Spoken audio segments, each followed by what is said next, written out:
This is an emergency broadcast on all YouTube bulletin stations. There is currently a massive emergency. Please panic and run around like your knickers are on fire. Remember to stay tuned to the Gooner channel for further updates. There is currently an emergency. Arsenal have yet to sign any significant players. All the players you want are as yet unsigned. Please behave like children. This is an emergency, unemergency. Further broadcasts will be available on the Gooner channel.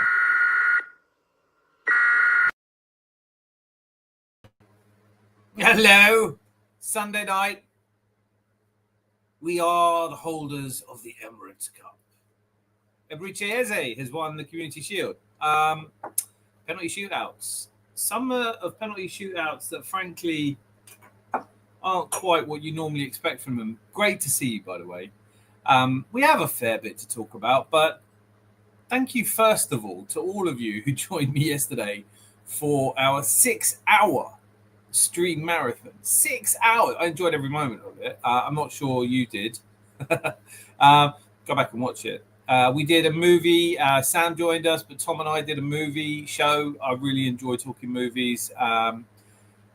That one's worth a watch on its own. I'll try and clip that into a show, Mind Candy.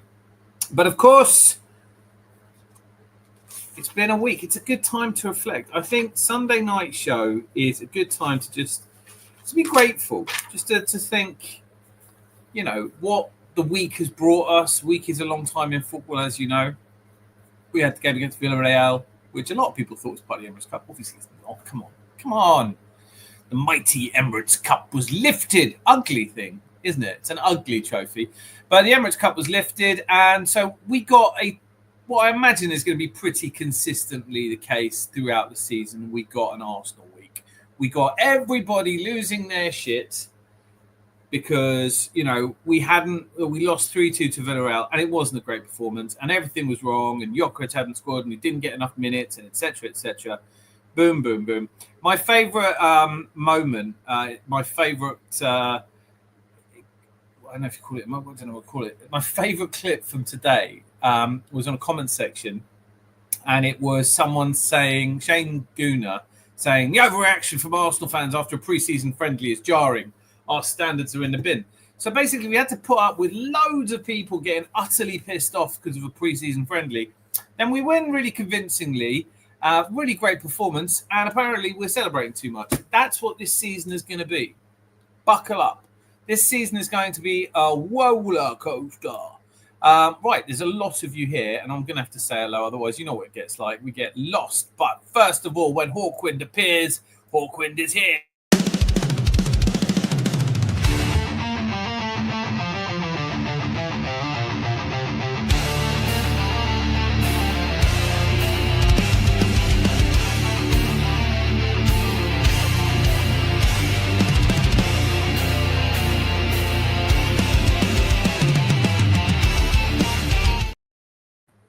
When Hawkwind appears, Hawkwind appears. Great to see you.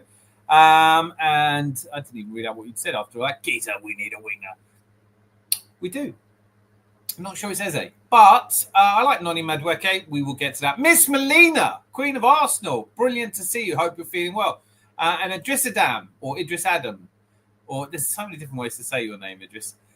Brilliant to see you. I'm sure we'll probably get some quiz questions from you. And Drastic Plastic, thank you for your kind comment, by the way. Those of you who haven't yet seen Arteta versus Lee Gunner, the Team America spoof I did, it premiered about 37 minutes ago.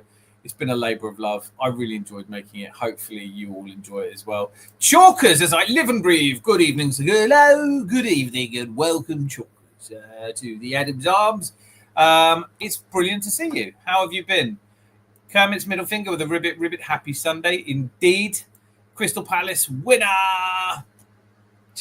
First time they've ever won a Community Shield. Want to talk about Liverpool. Want to talk about Man City because they did look good. Rangers, I think that's how you say it. Scored a couple. Could have scored a hat-trick. Should have scored a hat-trick, really, in Man City's game. Chelsea got off to a great... I mean, AC Milan went down to 10 men, and AC Milan aren't playing that well at the moment. But... Hello, 9-time Emirates Cup winners at ease, enjoying what may be our only trophy this year. It might be. There's no guarantees in football. You wouldn't have expected Crystal Palace to play Man City in the FA Cup final and win, and then Liverpool, and not just any Liverpool, brilliantly taken a Ekitike goal. The commentators on Ali McCoist and I don't know the other guy's name, talking about how Ekitike is a palindrome. And Ali McCoist, and I haven't heard this before, made the very real point, isn't it a shame that the word palindrome isn't a palindrome? And I completely agree with him, and not for the first time. But it may well be our only silverware. But I have a sneaky feeling we're going to do quite well this season because Man City, I don't know. It's going to take a while for them to assimilate all the players. Although I do want to talk about Man City because it was I watched the highlights, not more than that. So if you saw the whole game, do let me know. Sam Greenwood, royalty, slag royalty, sir. Mob, why are you here, mate? Lee Gunner is more your vibe. Oh, everyone's welcome here. Everybody's welcome here. Mob's welcome here. Hi, Adam. What are the top 4 predictions? My top 4 predictions are not out yet, and they are due out this week because we've seen everything we're going to see now. I've seen Liverpool play. I've seen Man City play their first pre-season friendly since Al Hilal. I think it's their only pre-season friendly. They did look really good, but I just don't think they look like a solid team yet. I've seen Arsenal play. It's funny as well. I mean, most fans know our games, but I didn't see a lot of hype around Chelsea, Milan. I didn't see a lot. That's what I was going to talk about. Man City's away kit is all black. They've gone full referee. How funny is that? An all black kit. I mean, I'm kind of, got the. Not sure, but they played Napoli, who played in pink, and it was a lovely, lovely collage of colours set against the green. Absolutely beautiful. Can't do anything about the sound. Tell you what I'll do. I will go. That's probably better, isn't it? Because I've got the fan on. I'm trying to stay cool, which is not easy. It's sticky tonight. And everyone's saying hello to everyone. I'm happy about the Emirates Cup. There you go. Mum, I've lived to see you happy. I can celebrate that with you. I'm delighted. The goals were brilliant. Did you not enjoy? I think he enjoyed it. Yeah, Gyökeres scoring a header. If you had a bet on that, you did really well because it's like the first header he's scored in over a year, isn't it? He's out 62 goals. He scored one header previously, but for him to almost score a second as well, it does look good. So yesterday, it wasn't so much. I think the thing that really impressed me more was our general positioning. So the game against Villarreal was just more of the same. It was Gyökeres dropping too deep when he was on the pitch, and yesterday we played with more up front. I did think, and it is starting to heap pressure on Martinelli, isn't it? I did think Madueke looked better, honestly. Gyökeres' header shut a lot of people up.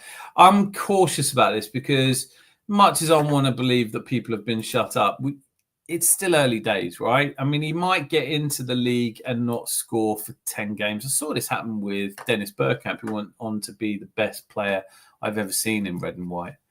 I enjoyed a lot, Mob, all over. Oh, no, let's not get into that now. Now, the big thing is for Arsenal to win me a title. They're not going to win you a title, Mob. I thought we discussed this. They don't know you and they don't owe you. But look at this. It's Kyle Walsh. All right, Hodan we'll leave you a message on WhatsApp, do another movie show. I'm sorry I didn't make it last week. Unfortunately, one of my best mates. Oh, mate, that's awful. That is a really shit bit of news. I'm really sorry to hear that. It's here. We did one last night.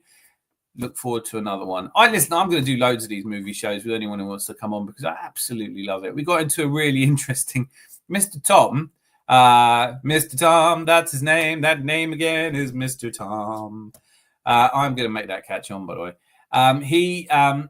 He has this brilliant theory, but we'll get into it in the next one anyway. So, but look, I'm really sorry to hear your news. Life sucks sometimes, but let me know when you're free to do the next one, and we'll go again. Could have been a contender in that iconic 1954 crime drama. Oh, fucking On the Waterfront. Big up, Kyle, to yourself, and sorry to hear your news, of course. Streetcar called Desire on the waterfront. It was on the waterfront. Mob Boss, thank you, bro. It's hit me hard. It will do, man. Shit like that is just sideways, isn't it? Hopefully, there's no. What can you say? It's just shit news. It really is. I'm sorry to hear it, man. Tom Ned's an MOT. This car, my standards fine, Mob. Sam is correct on the Brando question. Yes. Hello, Miss Melina. So is Dan, by the way. Gilchrist needs to score in every game. Or what? What? Like, what are we saying? Like, what? Why does he have to score in every game? Thierry Henry didn't score in every game. Reffing standards starting well with that blatant Liverpool handball not being called tonight. Oh, I didn't see that. I was watching it. It wasn't the most exciting game. I want to talk about Eze. He was noticeably distancing himself from the celebrations. Am I reading too much into it? Am I being a typical Arsenal fan? Am I watching him travel around? No. I honestly think Eze is coming. I've done and dusted on that. If Sam knows what MOT is in the context I said it, will abstain from talking about time travel movies. How many points from 10 games do you expect? I can tell you exactly how many points from. I have to hang on. Wait there. I've actually done. I am doing a prediction. Having said that, it's not good reading, mate. It really isn't. I think, given the difficulty of the games we have coming up, and they are bloody awful, right? So we're really in the shit when it comes to it.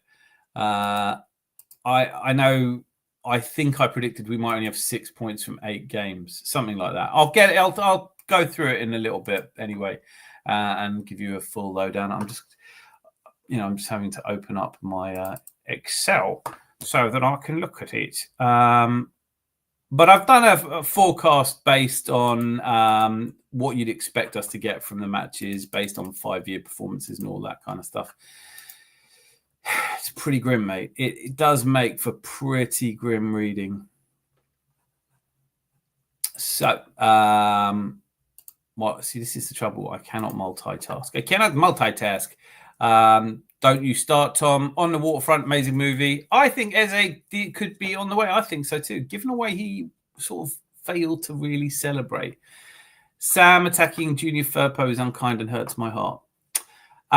Okay, good. Well, I have actually caught up. So, apart from saying Leeds, how is Junior Firpo's moustache at the moment? So I wanted to talk about a couple of different things. One of which is, do Liverpool?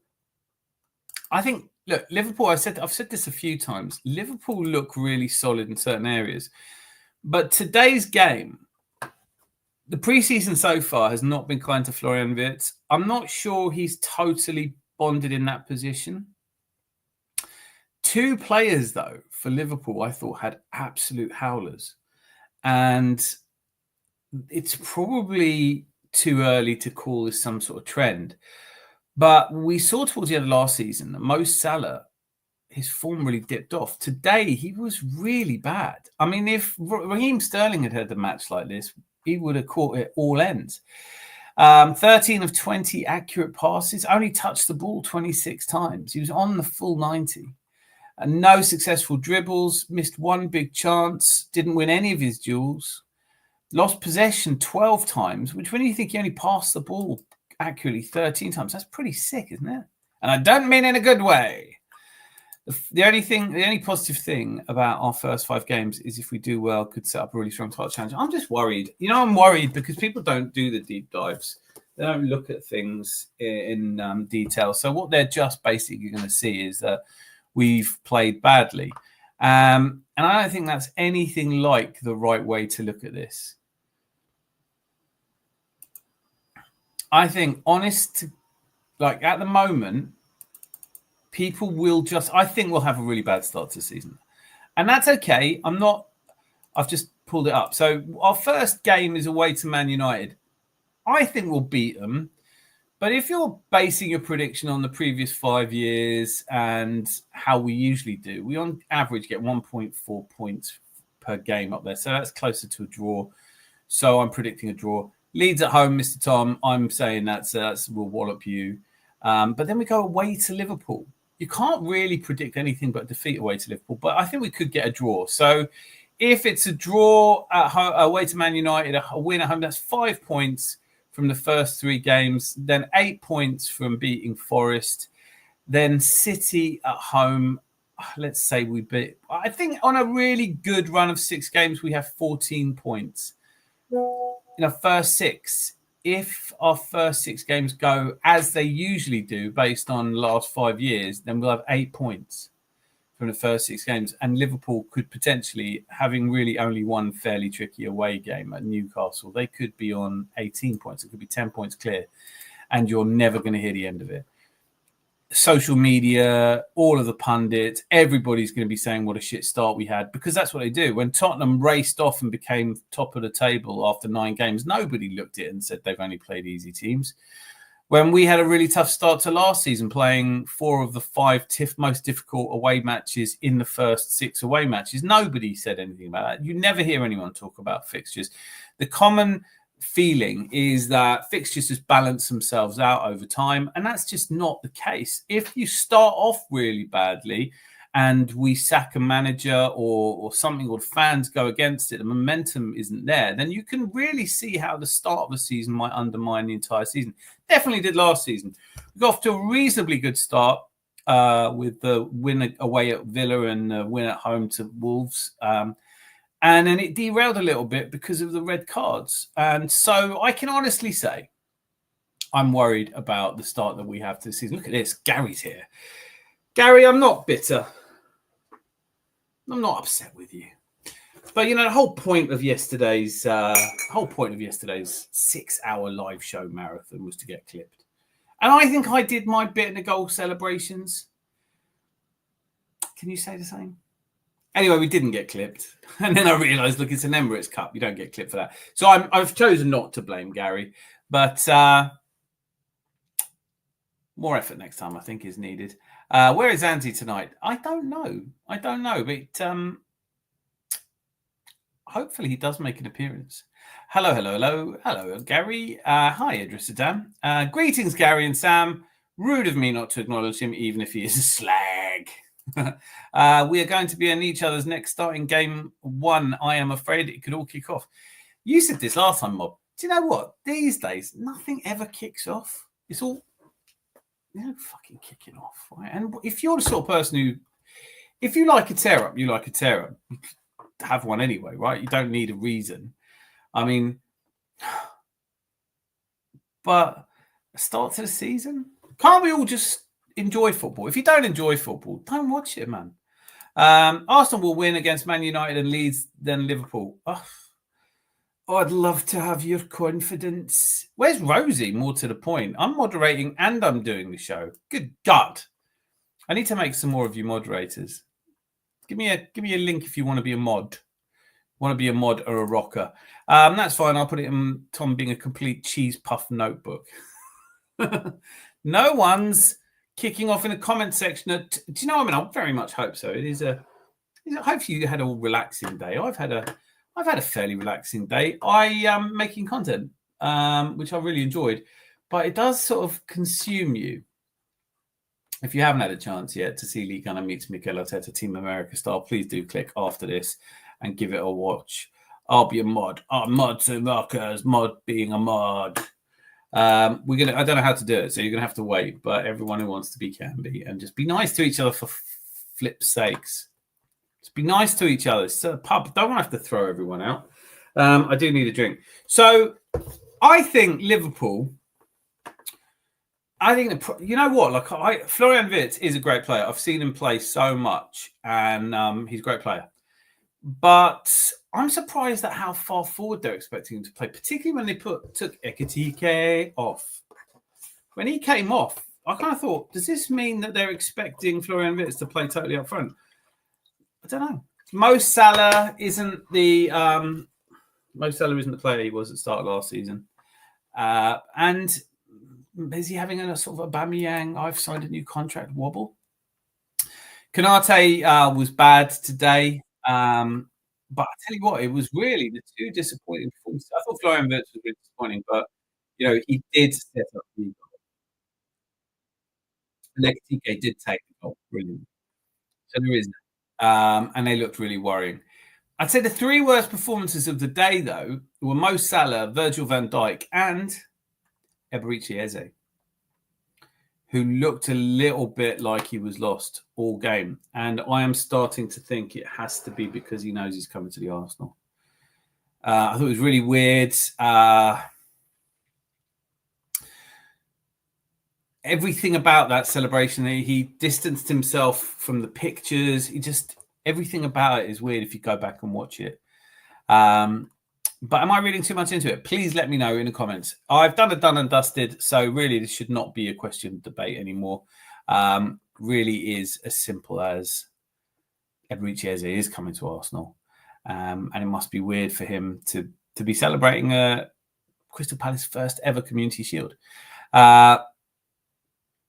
So, where we go. I would only like mod ships so I can circumvent the language rules. What language rules? Are there language rules? I don't think there's language rules. The Team America Arteta versus Liga on a vid is great. Thank you, Sam. I really hoped you guys would like it. Congrats, Mob. Did you see news about Zinchenko? Oi, Razor! Fuck it, we'll all be mods. You want Sam? Yes, I'd like some mods, please. And be nice to each other. We're trying to be nice to each other. I love the fact that Gary's still after. Gary, just to be clear, because this came up on Don't Waste a Trip, you don't know why they call me Razor. I think I've done this already. I think someone's memory isn't quite what it used to be. I will show you why he calls me Razor, all right? And then we can get over it because it's not complimentary, put it that way. After all the love I show him, which is pretty much unconditional. But maybe I need to make it conditional. Maybe I just need to say, oi. It's really funny how I'm bad at doing two things at once. I'm also tired. Like it was brilliant last night doing the stream. But I was sat here for 6 hours. And what am I complaining about? I'm actually complaining. Sorry, I'll shut up now. Right. Here we go. Gary, if you're wondering why he calls me Razor, it is because of that's Razor Ruddock. Neil Razor Ruddock, formerly of Liverpool, formerly of West Ham, formerly of I can't think. Maybe did he play Bournemouth as well? I can't think of anywhere else. But that's Razor Ruddock. He thinks I look like that. What are you gonna do? I saw Adam saw the Zinchenko news. I didn't see the Zinchenko news. Weird, you spunk puppet. How are you, buddy? Salah can have a little clip in form and people say he's finished. Sorry, dip in form and say he's finished. I think it's a little dip. I think he was not great towards the end of last season. But he'd done all of his hard work beforehand. I didn't play well against Paris Saint-Germain. That's fair enough. Didn't play that well towards the end in Europe. I think, honestly, Mo Salah cannot have another season as good as last season, but I don't think he's going to be terrible or anything like that. Salah has a terrible record at Wembley. Is that true? I didn't even know that. Wirtz got man of the match. No, he didn't. Florian Wirtz did not get man of the match. In fact, Ali McCoy made, I think it was Sarr, man of the match. I'm honestly trying to remember. It wasn't Florian Wirtz. Didn't even last a full 90. No, I don't know where you got Florian Wirtz made man of the match. I'm good. Samuel just acting like a spunk puppet. League Gunner is going to be fuming. Fuming! What did we say it was going to be? Boiling. Boiling something or other, wasn't it? Razor Ruddock. Granite Jack nearly scored a screamer. I like your bowling shirt. Thank you very much. It is my blues guitar shirt, actually. Liverpool. Galvo's here. Liverpool are quality. Lack of centre-back cover, but so strong. They are strong. There's no question about that. But they are... Does it look like they're not getting Isak now? Is there a chance they're not getting Isak? Isak will surely end up there. Newcastle have to put up a front that they'll cash out on Isak. Side note, Zubi is next level. Yes, he is. Zubi Mustard Mendy. Love him. Absolutely love him. I mean, I was a little bit unsure. I don't think there's any doubt. I mean, the only meaningful game I'd seen him in was when he came on for Spain replacing Rodri. That's pretty hefty. That's good vibes if you can do that. But you like to judge players if you know they're coming. And Sammy Mockbell breaking the story in January. That's the first time I've known that to happen. Even with Declan Rice, we didn't really find out until April, May. But so knowing he was coming, and then that sort of last minute, might he go to Real Madrid and things like that, left a bit of a funny taste in my mouth about this whole thing. But the way he played yesterday is just he's just so silky on the ball. Doesn't give it away, passes it in the right direction, keeps the ball moving. He's instrumental, string pulling, and he looks a little bit better than everyone around him. It's the same kind of vibes you get when you watch the really good players. When you watch really good players, I remember Jurgen Klinsmann at Tottenham. I remember when we went there, I went to White Hart Lane for the North London derby and they beat us 1-0. But Klinsmann just looked so much better than everyone else on the pitch. Bergkamp always used to look that much better than everyone on the pitch. Max Daumann has that, and he's only 15, but let's not overhype Max Daumann. But Martin Zubi Mustard Mendy, absolutely loving him. Is a good example how there are no English language rules. Exactly. Supposedly, Donnarumma wants Man United. Why are they selling him? He was godlike against us, and they won the Champions League because of Donnarumma as much as anyone. And so I know he's getting on a bit, but why are they letting him go? And who are they looking to bring in? And him at Man United, where are Man United getting this money from? I want to know that. Maybe Singh will pop in later because I really need to know this. Isak's not going to Liverpool. He's being forced to stay. How do you force him to stay, though? He hasn't trained with a team. And he's not going to be able to be fit for start of pre-season. His motivation is going to be shit. Does that mean they're going to have to sell him? And I don't know. I'd like to say for the record that I don't know. I have no prediction on this whatsoever. I found it really weird. It was almost like Fabrizio Romano broke the story about Isak wanting to leave. Was it him actually? I'm not sure it was him. It might have been Jacobs. One of those guys. Out of nowhere, just suddenly said, Alexander Isak is keen on leaving. And that was all, it was after Liverpool had already signed Ekitike, you and I know. And so it was a little bit weird because you kind of think, can Liverpool really afford him as well? And apparently they can, but they might not want to go over 120 million. Given that he doesn't want to stay and he said he wants to go to Liverpool, are they facing a similar situation than Sporting faced with Gyökeres? We all know how that ended up. And I'm really pleased about it. I want to go back to talk about Gyökeres in a bit because I really enjoyed watching him yesterday. I genuinely enjoyed chatting to Dan and Sam last night. I had no reason not to grant Dan on honorary slag. I've already got that, haven't I? I thought I already had honorary slag. But I am thrilled. Thank you. God, look at that, Barney. That's not good news, that. Right, Elise Buz-Arak, Fenerbahce have made an official offer to Arsenal for Alexander Zinchenko. Jose Mourinho wants to use Zinchenko in the number 6 position. I bet he does.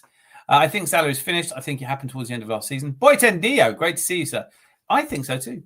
I genuinely do. I don't know. Well, even if he's not finished, is probably an exaggeration. You're doing that for effect. You got read out. Everyone gets read out. But look, I don't think he's going to do as well this season. Maybe the one that might surprise me though is Virgil van Dijk. Hello, Richard Andrews. Very good to see you, sir. Did you enjoy the community shield? Today? And of course, far more importantly, lifting silverware. First silverware of the season for us in the Emirates Cup. Might be, and Zinchenko might be going to Razor. I don't get it, but I don't get much said from Anthony. Right, I've just bloody shown you a picture. I bloody showed you a picture. Idris Dam, 31 in London tomorrow. What are you? Are you the weatherman? Bring in the weather. Boy, Tindy, I'm watching a cute Korean girl streaming. She insists she's wearing pants, but it doesn't look like it. Not complaining, though. I hope you're not drinking and you think I'm Korean, because that would be weird. But I am not wearing pants. And I tell you who else never wears pants. Zanzi! I assume from your early post, plus you're not showing up as being live, that you were not on tonight. Sunday night, 10:30. I'm always live. Even when I shouldn't be. I am. And it's because I can't do it without you guys. Let me know. Dan is absolutely an honorary slag. Thank you, sir. I'm not saying Half again. You've all seen the carnage beneath that. Scooby zub zub zub. Scooby zub zub zub. It's 43 degrees where I am tomorrow. Where's that, Chris? Where's it 43 degrees? That's not Celsius, surely to Christ. Or is it? I've been in 46 degrees in Vegas. That was much. Evening, Gooners and fans of other weird teams. That's very well put. I hear Zinchenko might be going to Turkey. 1 second.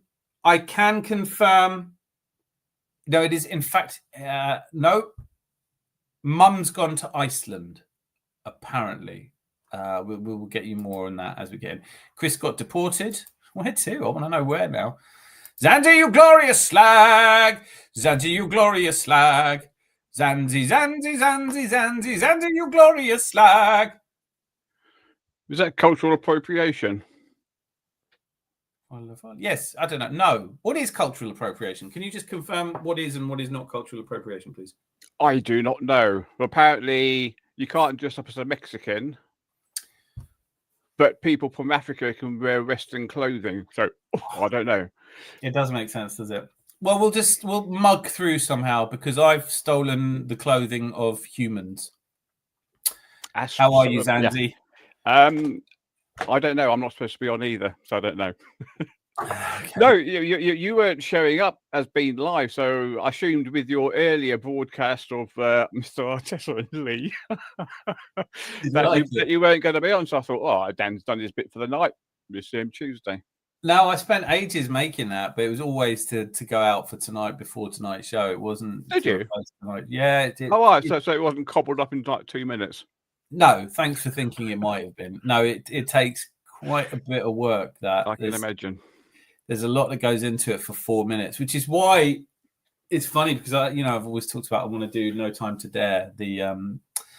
But there's part of me because I think it is ADHD where I go, yeah, that'll take me an hour, and then an hour goes by and I'm totally immersed in it, and I realise I've only done 5% of what I thought I wanted to, but I've started.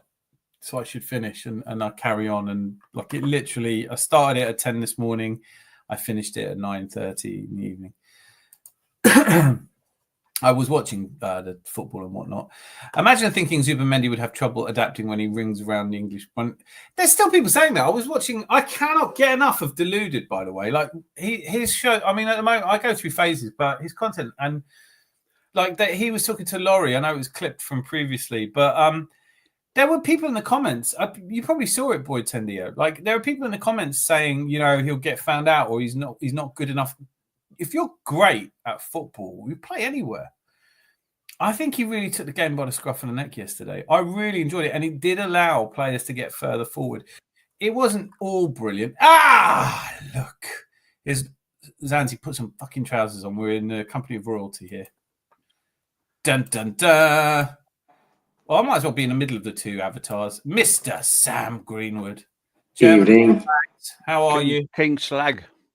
Good, thank you, gentlemen. Good, thank you. Good evening. I'm glad you didn't hear the in front of the King Slag, though. I see what's going on there. I see what's going on. Zanzi's unruly. I am tonight. I feel really reckless. He's just a peasant. He's just a peasant. Anything can happen. He's already tried to lure me into conversation about cultural appropriation, like he doesn't know where we're going for that. No, I'm gonna sidestep the landmines that laid in the minefield of cultural probity and say a hearty welcome and good eve to His Royal Highness. Great having you on yesterday. Good fun. Great being on. I just loved it. I was I took the fucking hell. Spit it out, Sam. Come on. Yeah, I'm really trying, Zanzi. It's not always easy. Back to the Future. The whole premise that this is carried over into a couple of other places, and I'm absolutely loving it. So I really enjoyed it. But I enjoyed watching you get so because you obviously don't you start on that, bloody hell. Fair enough. Idris Adam's telling us that Max Damon is on holiday. Could you go through his rubbish and tell us where, please? Don't ask dangerous questions, Dan. United simply have money. I know, right? Like how are they doing it?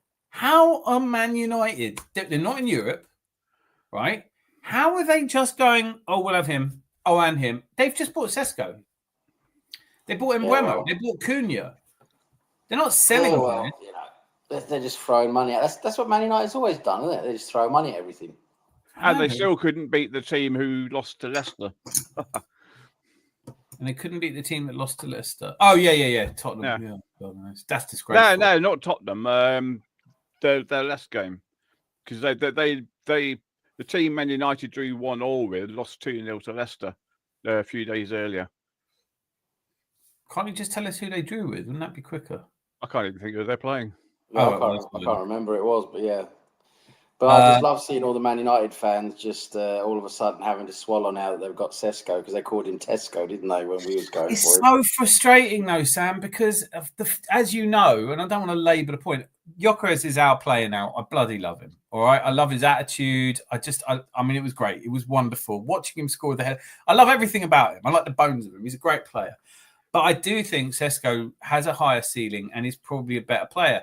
So what I wanted to, so I get like how pathetic it is at the moment amongst other fans going, yeah, well, we don't want Zubimendi. It's like, shut up, Liverpool. You begged him to come to you and he didn't. And then people go, well, yeah, Gyökeres isn't as good as Sesko. When 2 weeks ago, they were going, haha, you lot are dusted because you want Sesko and not the great player that is Gyökeres. Now, I think whatever happens, this season is going to be a trial because we're going to try and bait each other into arguments, and I'm not playing, right? I'm not arguing with Arsenal fans. If you want to have an opinion, I disagree with you, it's all good. I'll argue with Chelsea, I'll argue with Man United. I'm saving my time for enjoying football. But the minute we sign a player, he becomes shit. And people are saying this about Zubimendi. It's just nonsense. Look at this. Miss Block 32. Brilliant to see you here. Zubi looks awesome. What a great addition to our midfield. I 100% could not agree more with that. It's quality. It's just eye test, isn't it? You can say what you want. I know we haven't seen him in a real match that matters yet, but everything I've seen him do on the pitch, I've loved. And I love that he occupies that real 6 position. And all these people that were saying he's not an upgrade on Thomas Partey, behave yourselves. Like he's 100% an upgrade on Thomas Partey. And I don't even mean Thomas Partey last season. I mean Thomas Partey at his peak. Zubimendi is an outstanding player. Zubimendi is very special. I really do. Sam Greenwood is a good example of how he goes on dates with OP that loves bingo. Don't knock the bingo, babes. Don't knock the bingo, babes. Eyes down for Full House. The club decides if they want to sell Isak, Liverpool aren't buying him, so he can't see him going. This is. Look, can we talk about it for a moment? Because I think I agree with you, but I haven't been keeping tabs on Liverpool. I just assumed that if he's gone on strike and he doesn't want to play, they're going to have to sell him. And I can't think of anyone else who could afford him. Paris Saint-Germain might be able to. But if he wants to stay in the UK, it's literally just Liverpool that could sign him. Maybe they couldn't. What is your... So, Sam, you seem to have opinions on this. What do you think? I think I just can't see Liverpool buying him now because they've got Ekitike, or however you want to call it, Ekitike. They spent 90 million on him. I just don't see how they're going to buy. I just don't see how they logically are going to go out and spend 150. They want 150 million for him, Newcastle. I just don't see why they're going to do that after they've got Ekitike. It just doesn't make sense to me. No, it doesn't. I mean, who else is going to buy him? Who else in the UK is going to buy him? No one else. We've got Chelsea. Man United have got Sesko. We've got Gyökeres. They'll buy both. Man United will buy both. Chelsea got João Pedro. They're not going to go for him. Who else is going to go for him? So Man City have Haaland. So it's only going to be someone abroad who can really go for him. But none of them seem to be wanting to go for him. So and Newcastle are just going to keep him, aren't they? Is it not true that Liverpool bid 120 million? They might have done, but Newcastle have said they want 150. So But then, so the outcome here that I would suggest is likely is Newcastle say we want 150. Liverpool go, well, we're not going to pay that, and they turn their back on it. And now you end up with a player who can't start the season, might not play well. I honestly think, and I don't know if I'm right, but you form opinions based on what the evidence that you feel you have. I thought Eze played like shit today because his head's not there. Yeah, I think he's on his way to us. I was reading. You never know if any of these rumours are true, but I was reading some rumours today that Berta was a guest of Eze's agent today. I don't know if that's true, but yeah. I mean, I think there's something happening in the background there. I think I've done and dusted on it, and I'm 100% on those so far. So Fabrizio wishes he had my success rate. Eze's coming to Arsenal. It makes sense. I don't think it makes sense in purely footballing terms. We probably do need a more out-and-out left winger, but I think we can make it work. And how interesting it was to see Gyökeres out wide on the left yesterday with Madueke cutting inside. And these are all options. I really enjoyed yesterday. I loved doing the watch along. Missed the build up to the first goal, and frankly, my celebration deserved to be clipped. So the fact they haven't been, it's just it's ridiculous. I will not stop doing a watch along until I get clipped. You'll get there. Hi, Sam. Huh? No, you just gone past that. Hi, Zanzi. So I just said. Oh, right, okay. Here's Zanzi. Hello, you glorious slag, you. Bingo Baker, underrated we is. Terry Fleurs and Goldbridge were going after Fabrizio. There's a lot of Fabrizio haters coming out of the mud. I saw the opposite, actually. I saw Goldbridge defending Fabrizio Romano from a Newcastle fans. They are the gift that keeps giving, aren't they? Which reminds me, we do have to. It's almost a have to. Earn billions, but you can't. You have to sell. You don't have to sell this summer. It's all paper nonsense. You haven't got a clue. Pete. Just love him. But brilliant. Yeah. The Newcastle fans that are, it's a conspiracy theory. Fabrizio's getting paid to say that Isak doesn't want to play, but he does want to play. He wants to play. He wants to live in Newcastle forever. It's great up here. And they're like, well, why isn't he in the squad then? Like, did Fabrizio do that? Like, I think Fabrizio's just a journalist. I'm not sure I like the result of the journalism that has ensued as a result of Fabrizio breaking stories. I'm sick of transfer market speculation. I wish we could all just have a break from football, or at least just talk about something else than transfers, because it's so stupid. The amount of time that we spent talking about Sesko or Gyökeres, and then even when we knew it was going to be Gyökeres, the amount of time it took to sort of wrap that up. But the Newcastle fans I've seen, I saw Terry Fleurs and Mark Goldbridge talking about how there are Newcastle fans out there saying that Fabrizio Romano is a plant and he gets paid to leak. And I'm sure to some degree it's true, but come on, man. That's, like they want to blame everybody but the and I think Alan Shearer came out and said, look, I get it. If he wants to leave, he wants to leave. I wish he'd stay one more season, but football is a short career. And if you feel like you've done enough for Newcastle, he's helped them win their first trophy in 70 years. I think you should be allowed. It's like Declan Rice when he left West Ham. You hope that the fans will appreciate what he's done. I think if Isak was going to Liverpool, I think that deal would have been done instead of Ekitike. That's what I think. That I would agree with. For what it's worth, I think that Liverpool were caught out by the fact that Isak actually did put in an offer, because it doesn't make any sense.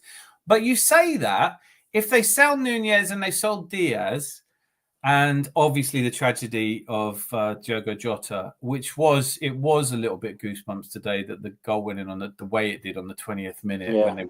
It was a really important reminder to anyone who wants to have bitching matches and slagging contests that there's something far more important than just the football itself and what it means. But I can't see how. I don't think that they thought, well, we'll buy Ekitike and Isak. I really don't. And I do think Ekitike is a especially interesting player, and I watched him a lot in the Bundesliga last season, and for me it would have been a no for Arsenal, but it's another one of those ones I'm really glad it's in the Premier League, so we all get good start. He had a good start today for Liverpool. Very nice start. Absolutely cracking goal. Really great. A great confidence boosting goal. But Florian Wirtz is looking very unsure of his position at the moment. Half Volley 1886 is here. We may have to start calling you Full Volley, though, Half Volley. Big up the Gooner. Turns out Liverpool are not going to run away with the title. Who'd have thought?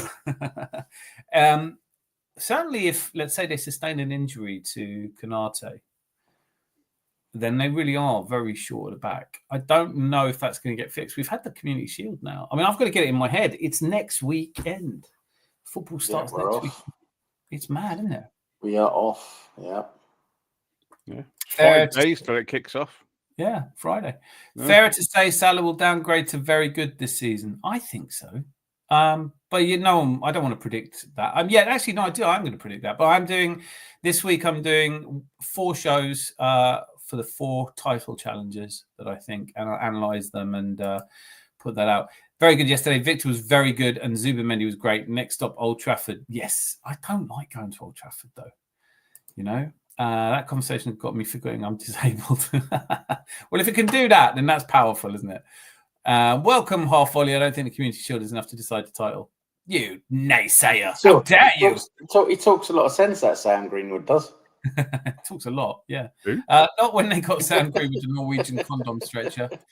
So, Dan, which streaming platforms do you have access to? Netflix, Disney, Prime Video? Is this about that alchemy thing? Because I don't have Apple, but I do have Disney, Prime, Netflix, Sky. So I'm in the mountains in Cyprus. Beautiful. I think you've told me that before. Absolutely beautiful. I've always wanted to go to Cyprus. Beautiful. Scrummy. Team America World Police is outrageously good. It is. It's one of the best films ever made and had me absolutely in pieces all the way through. America, fuck yeah. Well, that's what I'm doing. I'm doing the parodies of Arteta, fuck yeah, savior of the Emirates. There is actually a song. I couldn't do the video for the song. I'm really gutted because it would have been great to put them both out together. Nave's here. We won the league. We won the league. We won the league in Manchester. We won the league in Manchester. We won the league at Old Trafford. We won the league in Manchester. There you go. You sing it and I'll hum it. The Chief Stag is on the panel. Yes, he is. What was the first feature-length animated? You did this the other night. No, I'm not playing anymore. Excited for the trip up, taking a coach or train? Agreed. I doubt Salah will have a season like the last. Easily forgotten that Liverpool have to integrate quite a few players. Yeah, they really do. We do as well. But when you look at the players that we theoretically have to integrate, it really is Zubamendi, who I don't think will struggle to integrate. Gyökeres, who has just the most enthusiasm of any new signing I've ever seen. I love him for that attitude. Noni Madueke, who probably won't start many games. Norgard, who didn't even get a touch yesterday, probably won't start many games. And Kepa. Mosquera looks really decent, but he does look good. Yeah, he looks good. I like him. He was left-sided yesterday. I was that was only just temporarily, wasn't just until they changed it around. But I mean, Mosquera looks very strong. Yeah, he looks quick as well, doesn't he? Yeah, he looks Rolls-Royce. I mean, Real Madrid wanted him, so yeah. He apparently, according to Sean, my mate in Spain, he said, like, what's great about our signings this summer is they're all players who want to come to Arsenal. So, and he said, Mosquera said, I don't really want to leave, but I will go if Arsenal want me. And that is already exactly what you want to hear, isn't it? Well, the reason behind that is I know I've done it before. I had him locked up in the cellar. And I said, look, mate, you're either coming to Arsenal or you ain't leaving. So I said, okay. I'd love to see you try and lock him in a cellar. We'd need a bigger cellar, mate. He is the power. Yeah, he did. Yeah. I just want to say I'm very glad we have Zanzi's cellar because he's obviously done very well for us with that cellar. Has done, mate. Has done. Gyökeres came here. That's one thing. So Zanzi is cleaning out the pipes and Sam is stacking up the condom machine in the gents' toilets in the Amazons. Oh, we constantly have to stock that thing up. Yeah, you lot. The amount Weers uses it, yeah. Does he know what they're for? Have you told him? Well, when he's doing his cider, making it, he actually wears one condom in his finger. He's blowing them up like balloons. That's what I'm thinking. Yeah. Zubamendi is a brilliant footballer, technique, IQ, and vision. He complements Rice very well because he's also mobile and can play box to box. Odegaard is still the weakest link for me. In that setup, I can only hope that, listen, form is temporary, class is permanent. Odegaard is a brilliant footballer. And I don't know what happened last year. I do think he struggles a little bit to do everything he's told to by Mikel Arteta. Maybe this year is the year that Odegaard can just say, Mikel, can you sit down for a bit? Do you know what I mean? Like, I'm sick of doing everything you tell me to do. Sometimes I just want to play football. Is that all right with you? Because I think that is a part of it. I really would like to see that. But if we can upgrade Odegaard, this midfield be unplayable. I don't think we can upgrade Odegaard. Not reasonably, not soon anyway. Question, Sam, is your favourite Norwegian team sponsored by Glory Holes? Favourite Norwegian team sponsored by Glory. No, it wouldn't be weird. It wouldn't be, but yeah. Oh, well, look, Idris Adam's cut and pasted something with a thing that you have to click on the link below, but not We've the link. just talked about Isak not going, and here he goes with that. Isak waiting until the big six for anyone that could afford him had their ducks in a row before deciding he wanted to leave. Not a 4D chess move, I feel it's fair to say. And I agree with that. I do think someone's made a bit of a faux pas there, because surely you make sure that it's a done deal before you start skipping training. I mean, Eze hasn't missed any training. I honestly think he's coming to us, but he hasn't missed any training. Party was good and positionally disciplined. He was slow in transition and wasn't great at buying time on the ball. Zubi's younger and more dynamic. The thing for me is, and what do I know? But the thing for me is watching Zubimendi's intelligence. You know it when you see it in a player. You know, he knows what's... I mean, his ball for the goal was just brilliant. I watched... See what was funny watching Yardman, who... I don't know if you saw him. Oh, Yardman, what a wally, honestly. I can't stand him. Literally, just started watching him. There was the guy's brain dead. He's brain dead. He's definitely not the brightest, is he? But it was funny because after the Villarreal game, he was going, "Why you didn't play him 90 minutes?" And then, then it's because to get fitness. And then so after we beat Bilbao after we beat Athletic Club Bilbao 3-0, he's like, "Well, it's only pre-season," and it's just like, "Oh, for fuck's sakes." How can everyone shout at me when I say Villarreal's just pre-season and then laugh at me for celebrating Athletic Bilbao because it's only pre-season? And people going, "Oh, they're a shit team." They go, "They're fourth in La Liga." Like, that's not shit. No. You can't beat. You never. They've always got excuses. I mean, there's always something wrong. That's all they focus. They only focus on the negative because that's what creates all the all the engagement. So yeah, he just makes himself sound like an idiot though. That Yardman, he goes on and just says stuff that just sounds completely moronic. A lot, and the stuff. I mean, it's agenda driven. So once you've said one thing, this is people have said this variously. They say, like, when it comes to people who are really agenda against Arsenal, whatever Arsenal do, they look for the way to make that bad. And after a 3-0 victory, which is pretty comprehensive, and we looked good and we saw some really good play and it was a good day out and everyone was fun. How do you find a nick there? You know what, though? I mean, Yardman's the type of guy who would, if we win this season and we've got, say, like 92 points and we win the season with that, he'll say, "Oh, it's not good enough. We didn't get 100 points, sack Arteta." I think actually what I'm predicting is they'll say, "At last, that's what I wanted you to do. Now keep doing that." And you just go, "Oh, you've overrated your own importance again." But this is not how football fandom works. And there's nothing I can do to encourage people to be more like proper football fans. We just have to lead by example, don't we?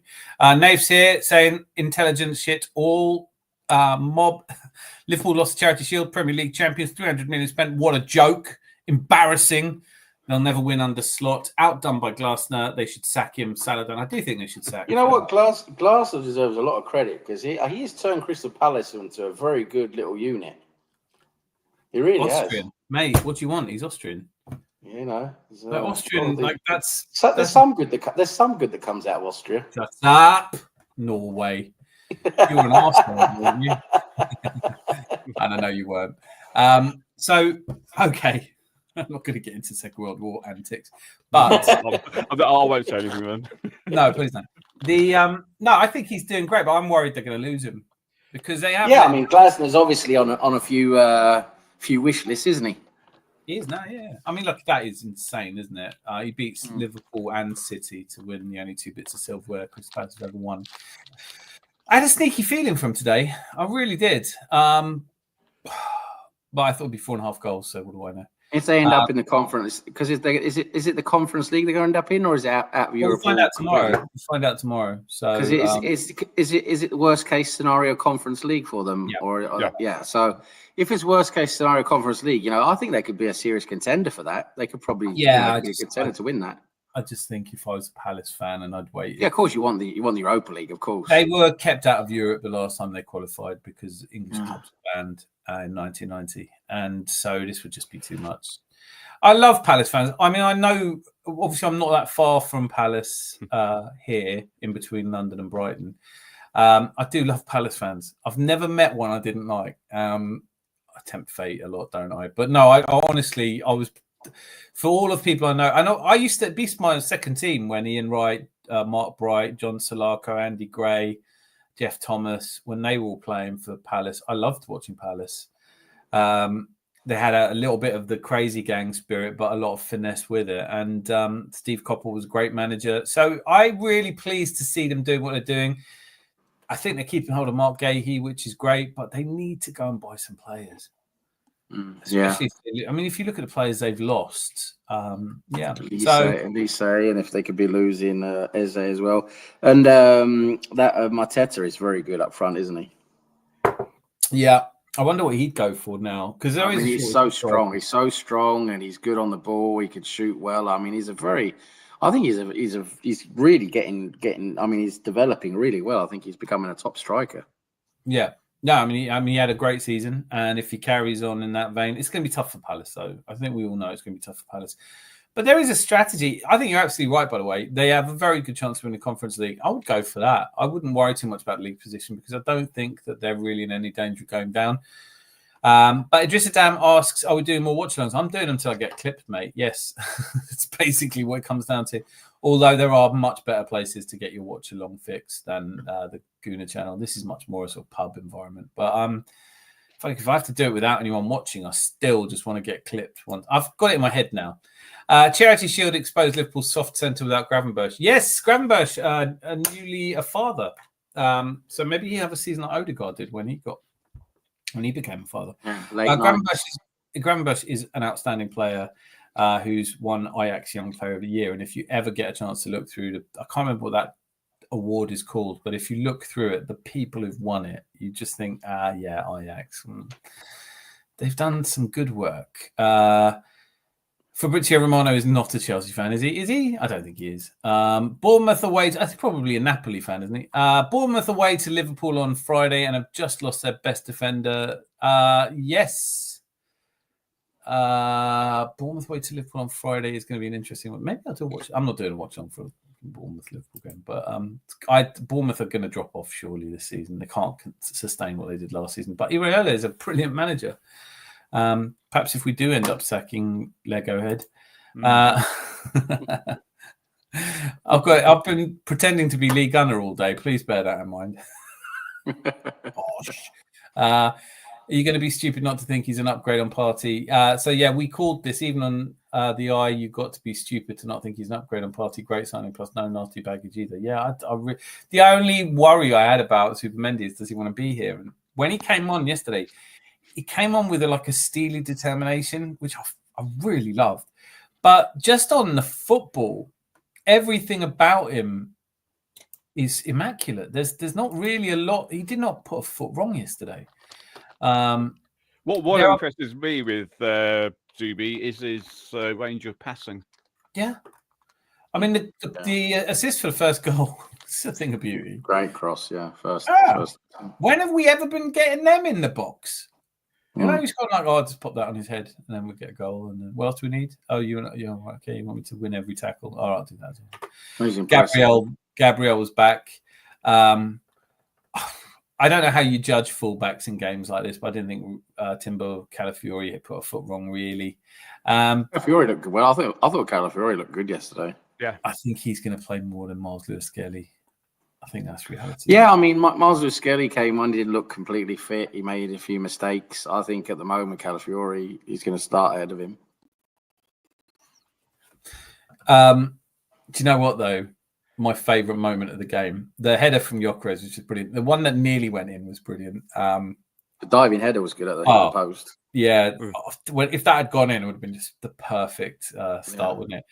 But where I've got Gary sitting on the screen, just kind of, because he can't see the match, and I've got I'm having my they think it's all over, it is now moment on the pitch with and he's still talking and I'm going, no, Kai Havertz on the ball now. He's through on goal. Can he use his pace to get there? He's got a defender holding him back. He's going to do it. He's just goal! And Gary's like, did he score? What happened? What's going on? It's like, it's just brilliant. Oh, yeah, man, I've always said that he's really good. No, go fucking mental. Go mental. It's like, Kai Havertz. That's a good goal.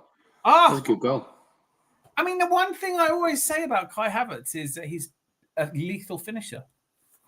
It's a good goal. I mean, you can see his strength now. He's obviously worked a lot on his strength, and you could see, the strength he had to keep off the defenders. Mate, I was chuffed with that goal. I was absolutely chuffed with that goal because it's so much the narrative, isn't it? People who don't watch football go, "Well, can't have it's a waste of money," and you go, "Why is it a waste of money?"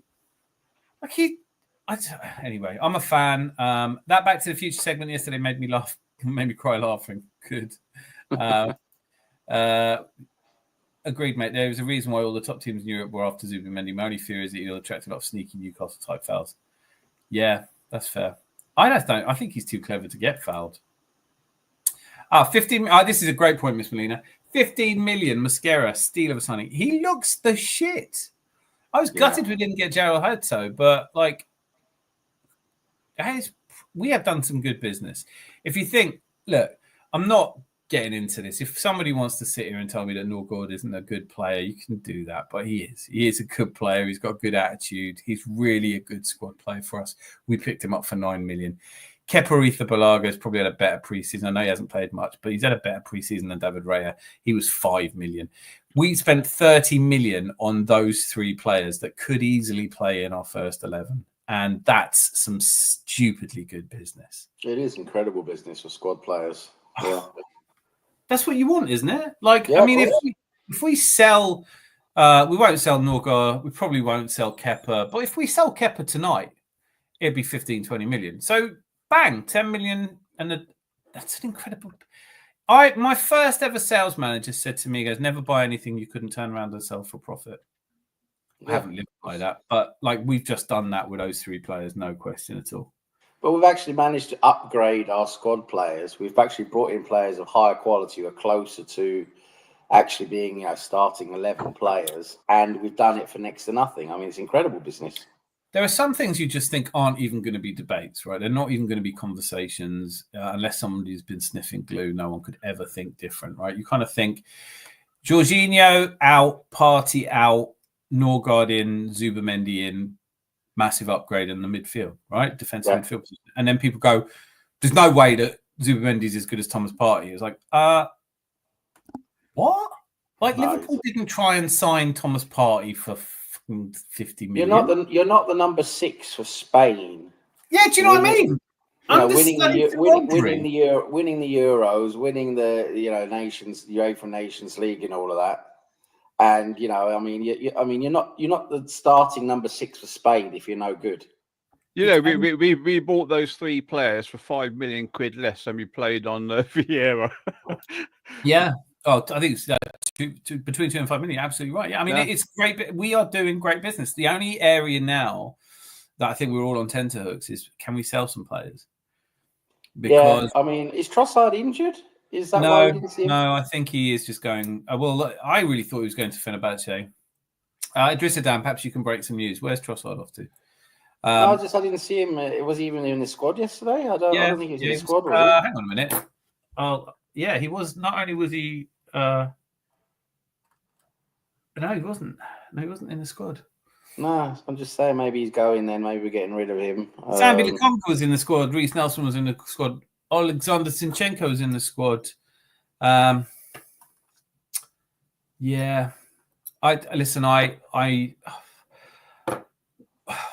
with Trossard, I'm ready to say goodbye to Trossard. Yeah, if that means we're getting Eze, obviously it's a huge upgrade, isn't it, with Eze? So yeah.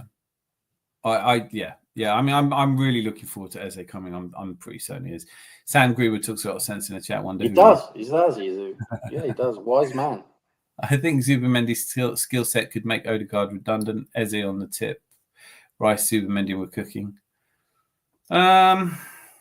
Maybe. I don't think it is.